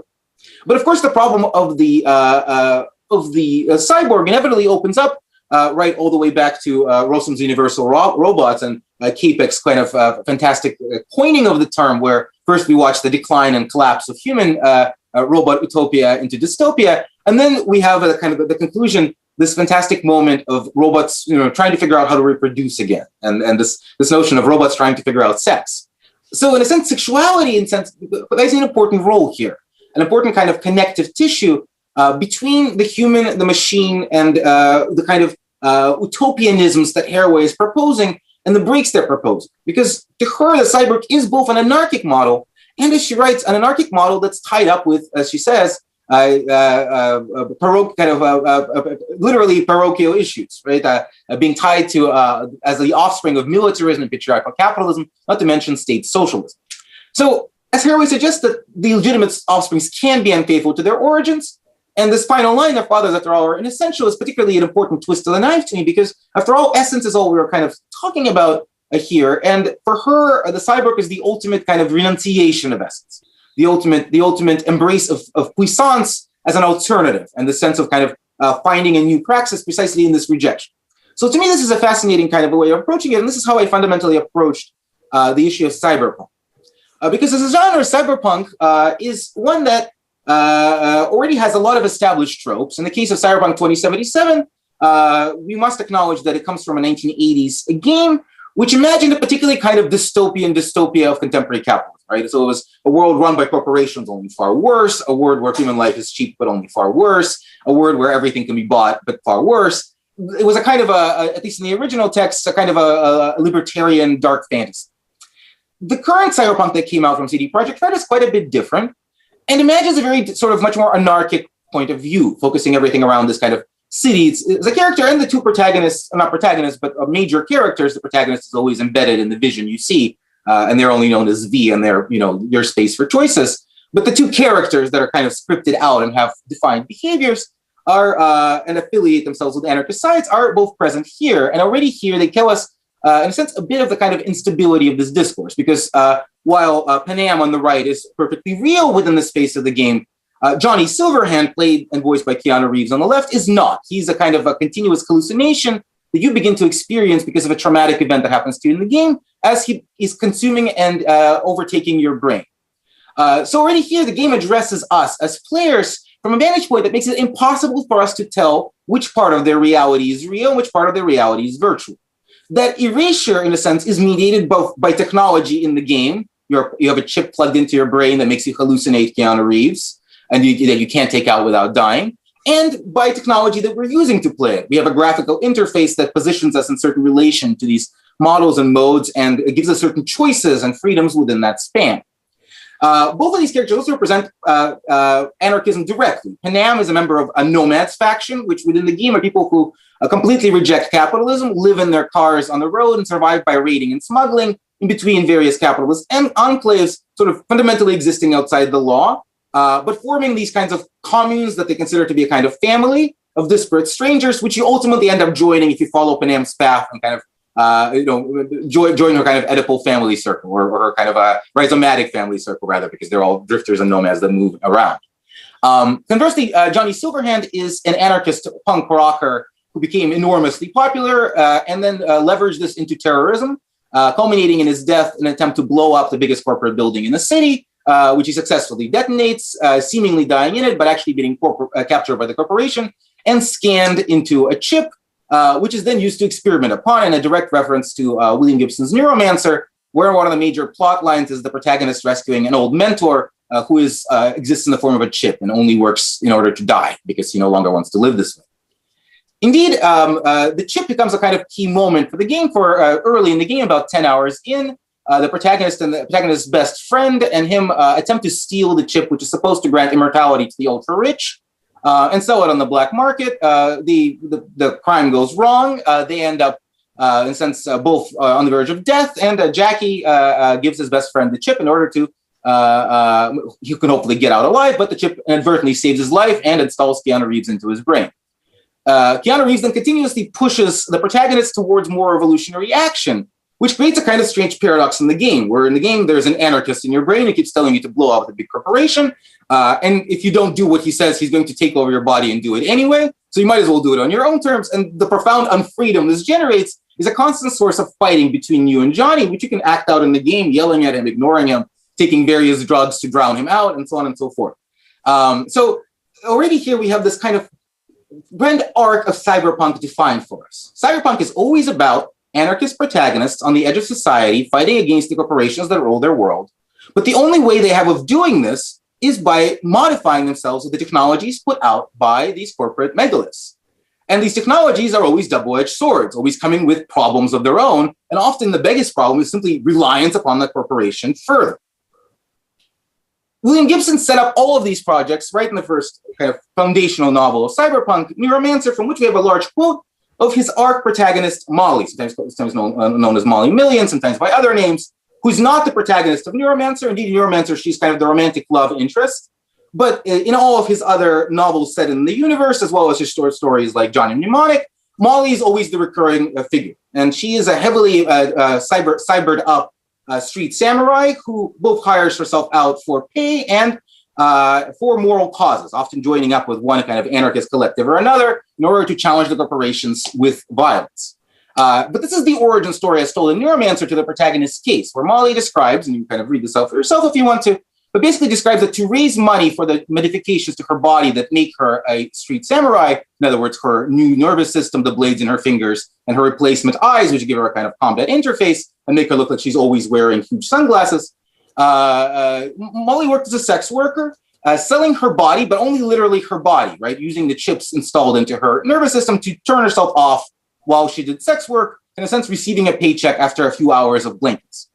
However, she discovered that her employers found out about her other modifications, the blades, especially in her fingers, and started to use her to make snuff films, charging all the more for it, and since profiteering from her modifications in a big way, which culminates in Molly realizing this, coming out of her dreams, and note the motif of dreams, and the surrealist element will come in a little bit, revealing this to her, and kind of initiating her launch as a cyberpunk superhero. She murders everybody involved, including this US senator, and ends up kind of living in the underground as an anarchist assassin. Right? So Molly's origin story suggests this purity of this narrative. Right here, she is, in order to become an anarchist superhero in the cyberpunk world, she was forced to kind of territorialize her own body, allow corporations access even into the inside depths of her interior, completely territorialize her body to capitalism, and as a result is able to emerge. And so this back and forthness seems to be a continuous dynamic within cyberpunk narratives. And it's key in the way that the game stresses this through reference to Lucien and Deleuze. Specifically, the moment before your major heist gone wrong in the game, you get your last savings to install a brand new hand and a brand new eye, both of which will give you the enhanced edge you need to keep moving further. And the scene, as you can see, plays out as you see on above. Your Dr. Victor removes your eye from a first-person vantage point. You see it kind of go out and get plucked out. And then you see your new eye start uploading on the shelf. Before the doctor gets to it, moves it over to your body and plugs it into you, kind of reconciling your body with your vantage point as the player, which again is another kind of meta move. And much like surrealists use this cutting open of the eye as the release of the subconscious, here it's not only the release of the subconscious, right? Because you do get very pragmatic new ways of seeing things as a result of this surgery, but it's a very kind of materialist release of the subconscious, right? Down to the eye having its own corporate branding and only being compatible with that brand of gun in the game. Something that it turns into a little bit of an annoyance to the player because it's primarily a shooting game. Furthermore, this kind of misalignment again tells you that there's a misplacement between your body and the subjectivity within it, a misplacement that becomes a continuous part of the plot as Keanu Reeves or Johnny Silverhand is basically wrestling with you for control over your in-game body. Who gets to be in charge becomes a major part of the issue, not only in pragmatic terms, but narratively. If V ends up surrendering his body to Johnny Silverhand, you still play out the game just as Keanu Reeves now, a different person in the same body or in the same shell, even though that kind of investment is still you, the player, which becomes then another degree of removal and interface. One of the most interesting moments in the game comes in the visit to a brothel. Now, The Witcher, the Witcher CD Projekt Red's most famous blockbuster game had kind of almost notorious amounts of gratuitous sex in it, including multiple brothels. So players naturally expected this will be a scene of gratuitous sexuality. Indeed, it's not just a brothel, but a meat puppet brothel. So with women much like Molly, who plug themselves out and are operating presumably just as bodies guided by an algorithm. And you're told that they will fulfill your utmost desires. However, upon arriving in the scene, no matter whether you pick the male or the female meat puppet, the conversation goes exactly the same. Rather than any kind of erotic scene, the puppet becomes the only person to talk to you about death, about the fact that you're definitely dying, and that Johnny Silverhand will devour your mind or your body will die, and the choice is not yours, and provides you with a kind of a rare moment of reflection and therapy in a game largely otherwise about like adventures, heists, shooting stuff. So it's this really kind of twist on the expectations of the player, where once again, the game jars you out of the simulation, tells you, oh, were you expecting a pornographic pause here? Like, is this what sort of as a player you were wanted to in your kind of sexual interfacing? Instead, this is going to be a moment of intense intimacy. And it's intense intimacy is beset also by the other factor that you have a safe word lets you jack out of the simulation at any point. Indeed, is the only way to end it. And that safe word is Samurai, which is the name of Keanu Reeves' band. So even your kind of safe word to get back into reality is fundamentally contaminated with this thing territorializing your brain from this chip, right? With this anarchist rock star that's infesting you.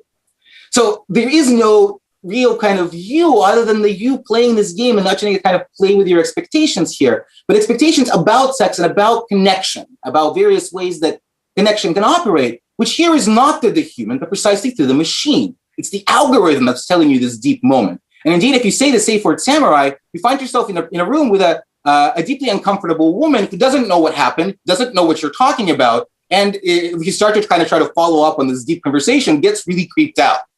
So the whole situation is just precisely condensed to in a very Heraoian sense, move us away from the idea of returning to the human and showing that the computer and the kind of the interface between otherness and the self is another way forward and produces its own meaningful connections, ones that you didn't expect, but ones that happen anyway.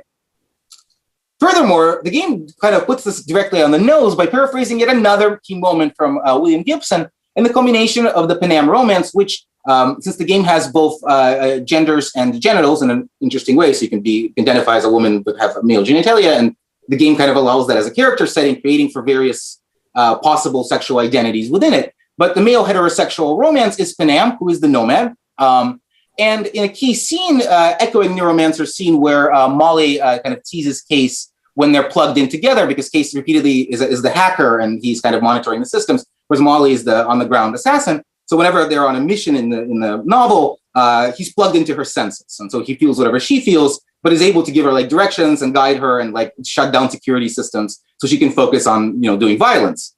So Molly like messes with Case by exploiting their linked sensorium to give him sexual sensations.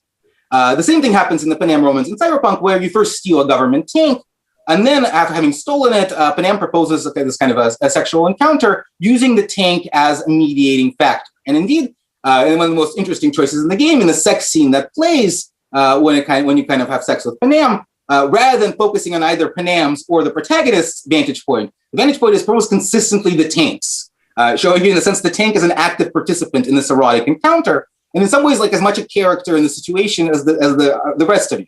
So the kind of new model of the heteronormative romance within the story ends up a kind of threesome with a tank. And this sort of arrangement, this kind of rewriting of new sexual models, to me again suggests another turn, because after all, this tank comes up again at the conclusion. It's very much a Chekhov's rifle.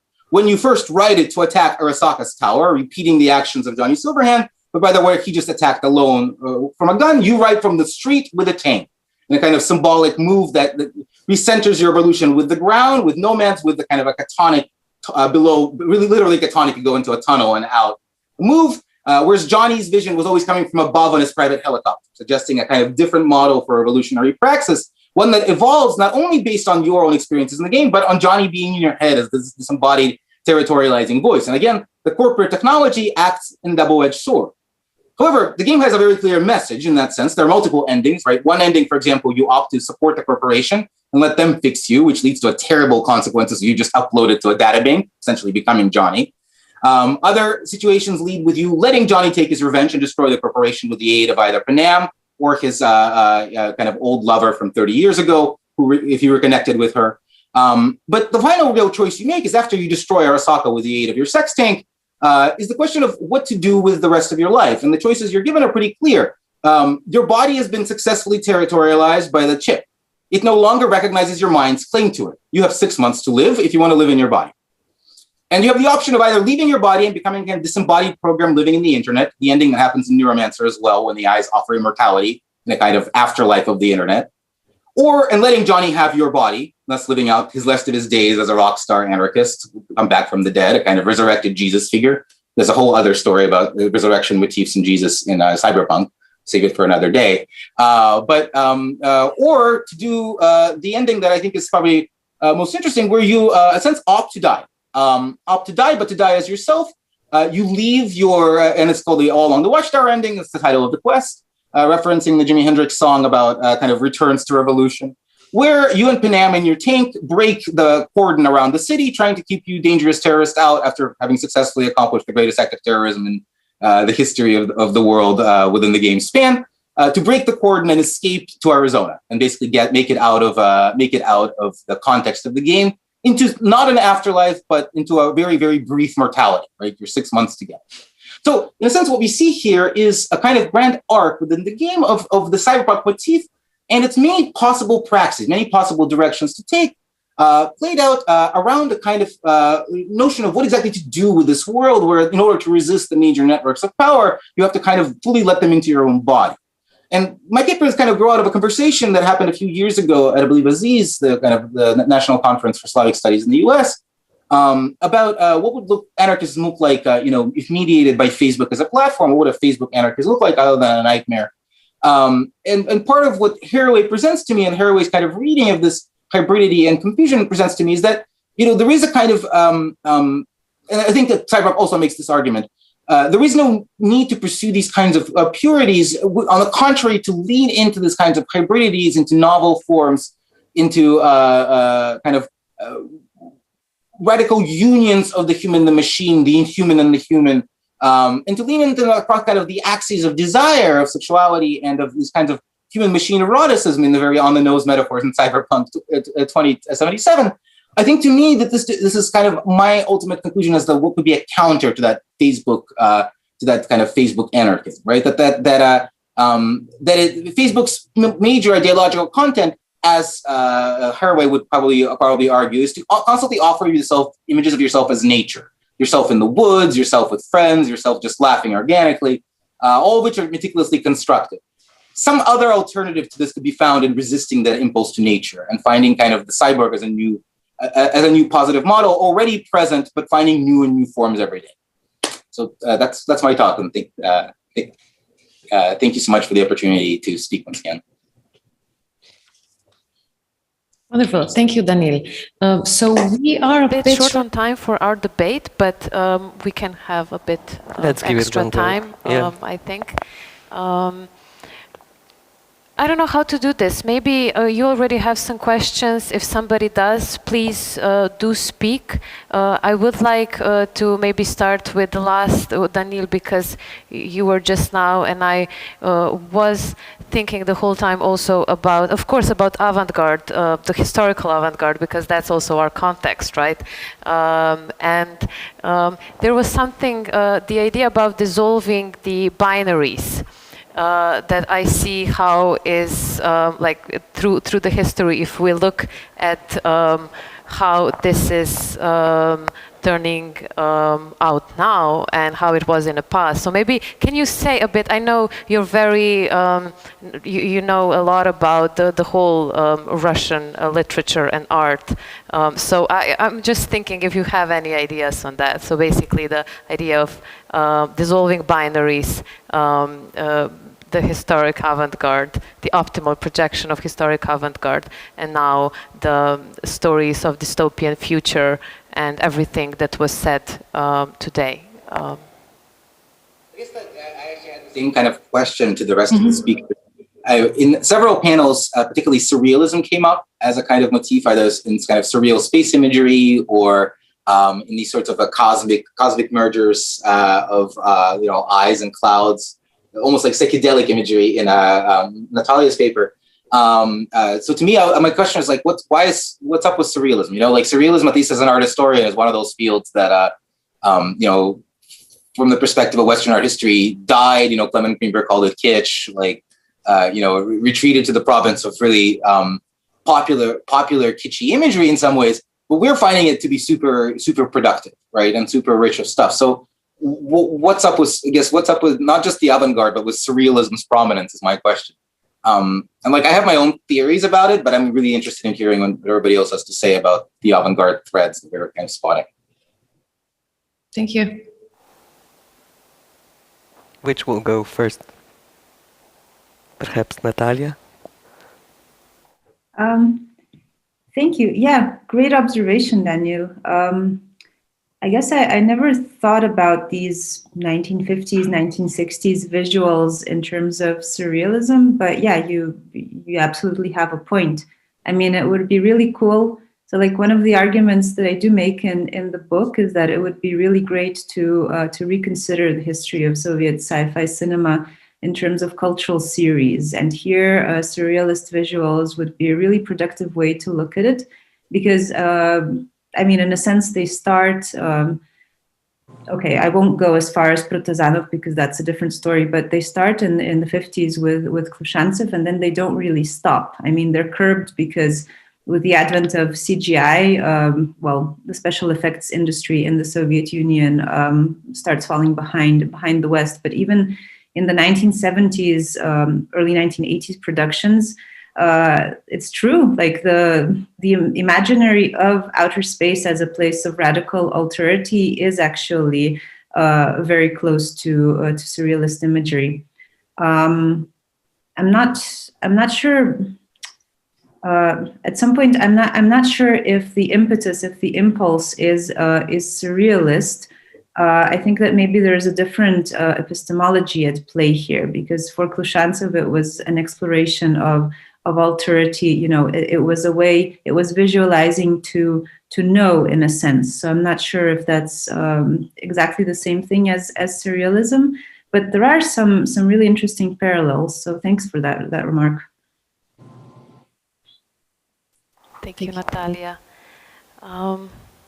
Is there any questions? I'm just asking so we don't... Perhaps another one would like to comment on the question. Manuela? No. But maybe, Tomasz, I would like to kind of go a bit, if we kind of finish that thread, in the methodology of anarchic filmmaking. So basically, what kind of... what was interesting is, for me, in this panel also, how it's not that there's like some visual that show us the anarchic way of being or something, but it's in the methodology of it. So I think I really liked your presentation, kind of going. It's still end of 20th century, right? So not so current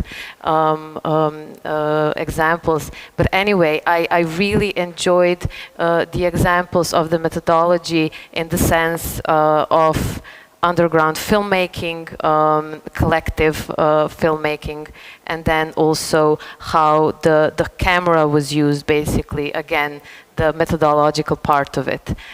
So I would just like to go back a bit to that, and I would like to ask you a bit more about the methodology if you see today, because I also know that you are interested also in the contemporary culture. Yeah, one point, there are a lot of aspects, and I think the first one, maybe if we just consider this Super 8 technology, is that image and sound are separated once again.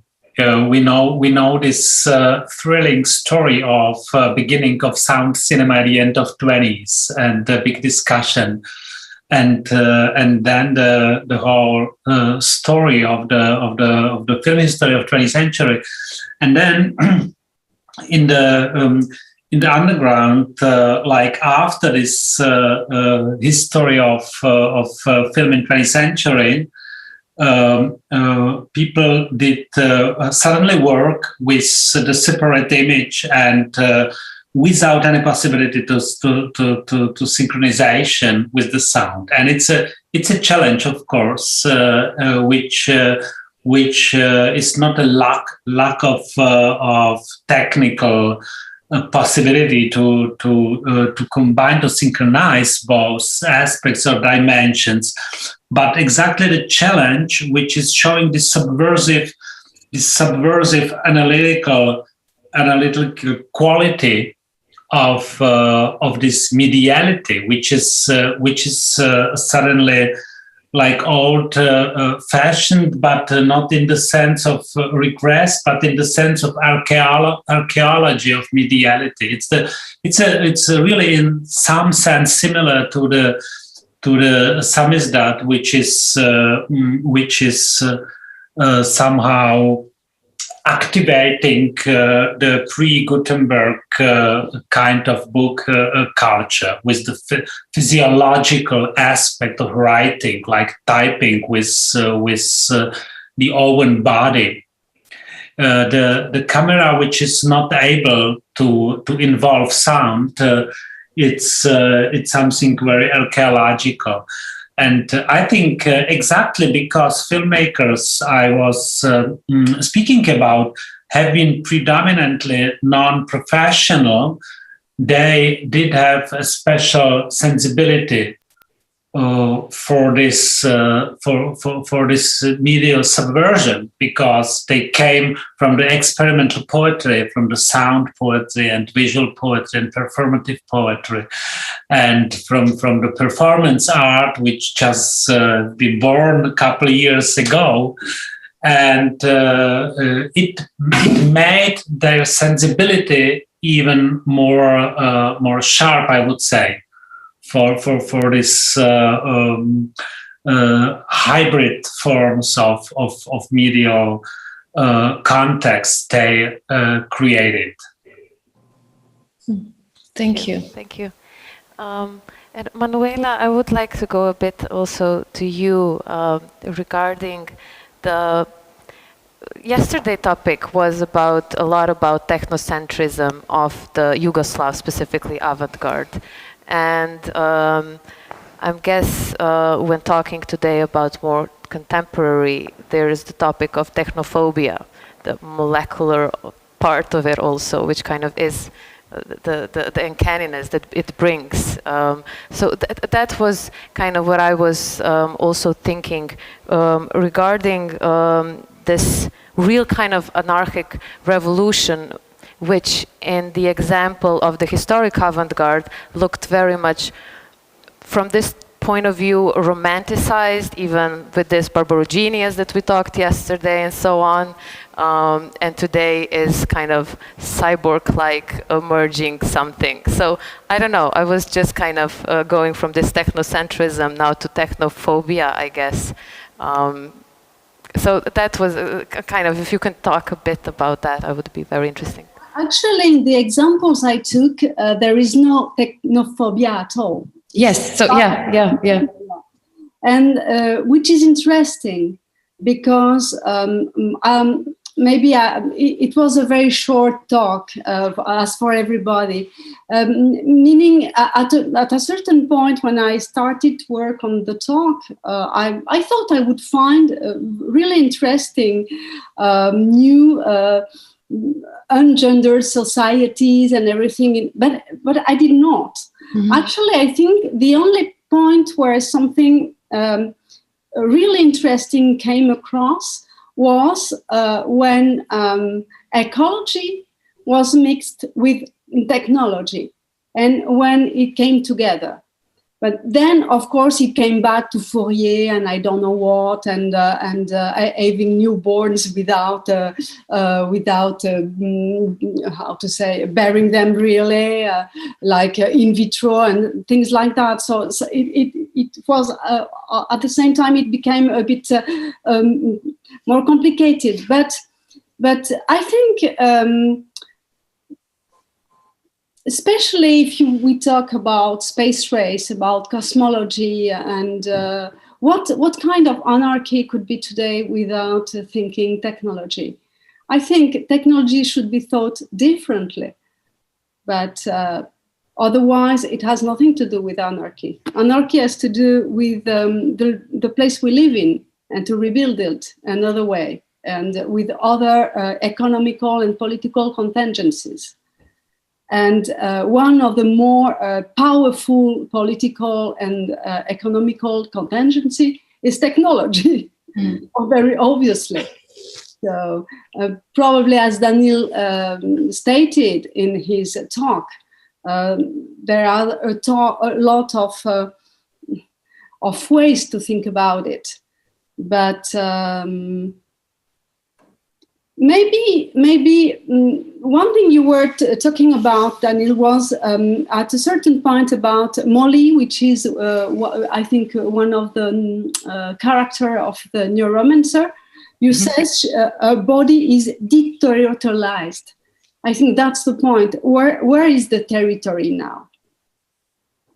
And yeah, I feel like that's central to my project around games in general, because I feel that I'm working on a book about this right now, that games historically are a territorializing medium. That's what they offered, is images of territories, right, from the 17th century, games of the heart, where you'd map your course through relationships, something like that. And they've always been ambitious about being able to map everything. I'm sorry, there's a train going by and it's going to make noise. I live right by the railroad. there it goes. These territories, right? So the games have always been about making territories, right? Making large economics into a territory, making spiritual journeys into a territory. In case of cyberpunk, it sort of becomes almost a metaphor about that, where it says the last frontier is the inside of your own body, right? And your own subjectivity. And that becomes sort of what capitalism has taken everything else, right? The land is there, all sight is there, the spectacle is there. The body is what's left over. And so in cyberpunk protagonists, they give up that too. But in so doing, in that kind of a martyrdom to capitalist technology, they acquire the means to overcome it or resist it. And that's the kind of recurrence of sometimes like Jesus Christ metaphors in cyberpunk media, in some cases very literally. Like the protagonist of Deus Ex, probably the most famous cyberpunk game before cyberpunk, was named JC for Jesus Christ. And so on and so forth. So there's a lot of that, and in Neuromancer it ends with the AI giving people paradise, right, and bringing back the dead. So there's a kind of a logic there as well. But I just think that exactly as you point out, that the problem for us is that these technologies, they're never in that utopian feeling of the last century, where it seems like the technology is just a technology, and you could just have a different social order around it. You could make this beautiful thing.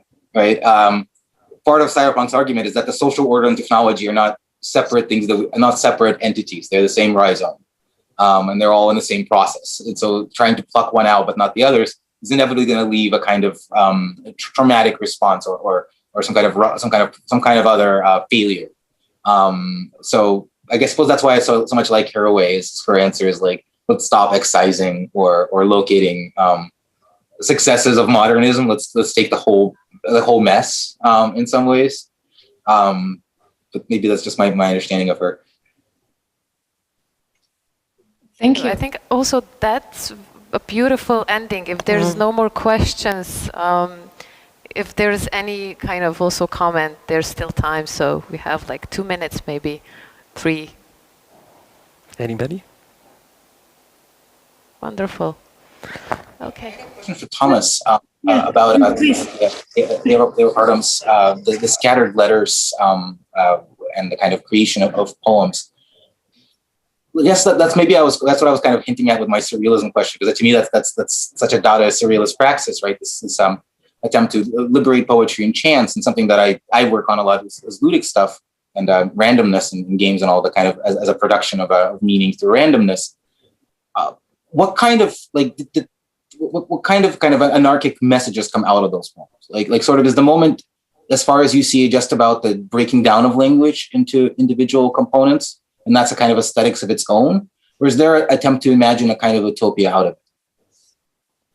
So you mean the work by Eva Partum, this distributing characters, which she called active poetry. And this activism, I think it is possible to understand it as one moment is emancipation of the language, which is like not free for the poet. So it's the borders of the conventional writing, reading processes are like unpassable. It's a common sense at that time, and in this big Eastern European community, we can see it in Czech, Polish, Hungarian, Russian experimental poetry, like the feeling that the conventional language doesn't work anymore, and then the ideological dimension where she's working with very specific characters which are like victims of the ideological manipulation, and she's making these characters free in this Dadaist gesture of distribution by chance, and I think also quite important is this dichotomy of this distribution on one hand in the nature and on the other hand in the urban space, which is like the culture and the nature of this language code, which is re-established in this really anarchic gesture of redistributing, and the audience has to do with just a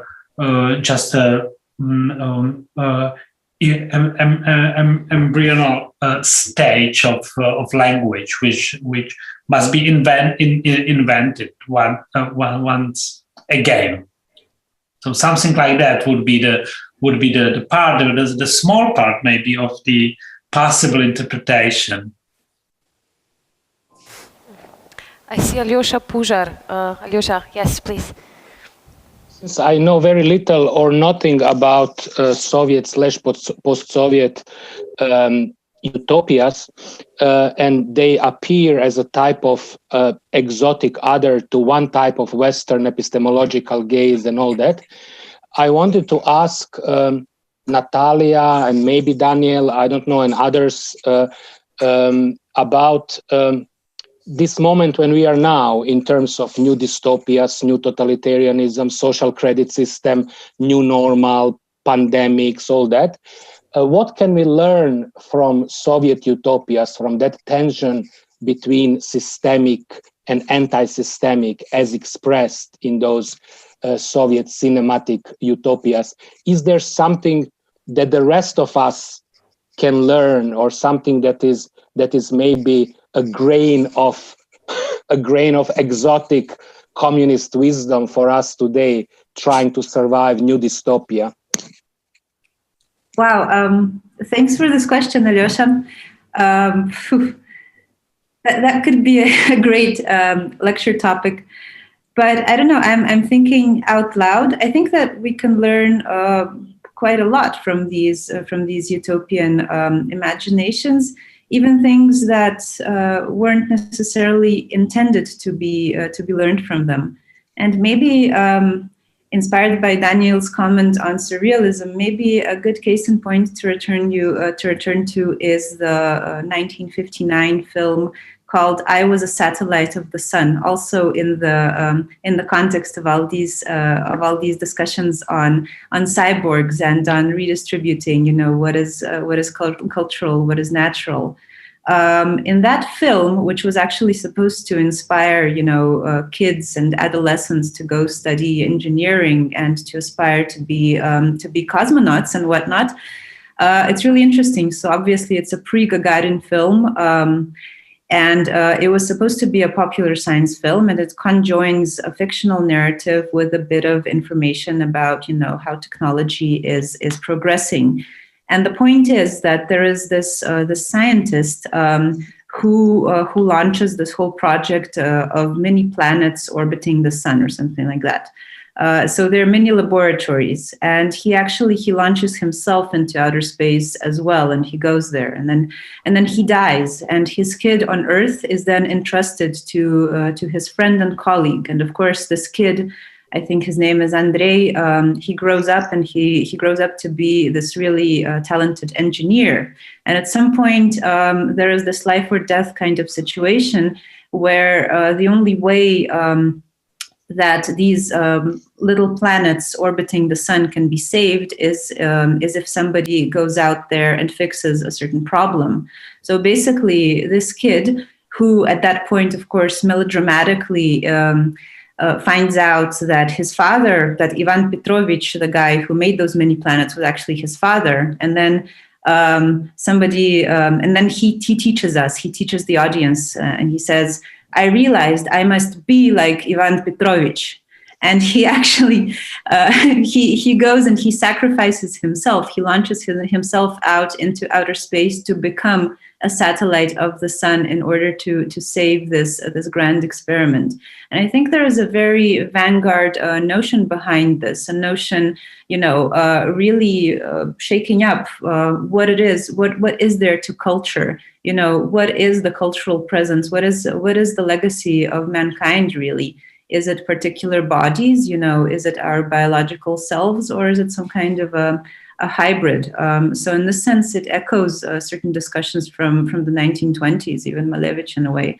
So one thing that we can learn from those didactic communist utopias is that sometimes perseverance can be an answer, and that sometimes, you know, egoism is not really the path to follow, which is, I think, I mean, it's an old idea. It's maybe not really revolutionary, but it seems to me that in these times, in the new normal, it's something that is often forgotten and left underappreciated.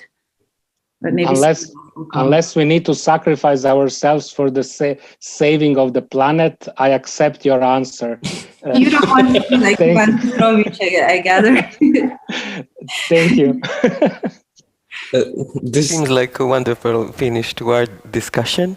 Tomorrow we're going to dive even deeper into the topics you've mentioned through the whole debate and your contributions. So we go deeper into anarchism and we go deeper into art, like the lessons Natalia just described and similar. Thank you all for coming and contributing.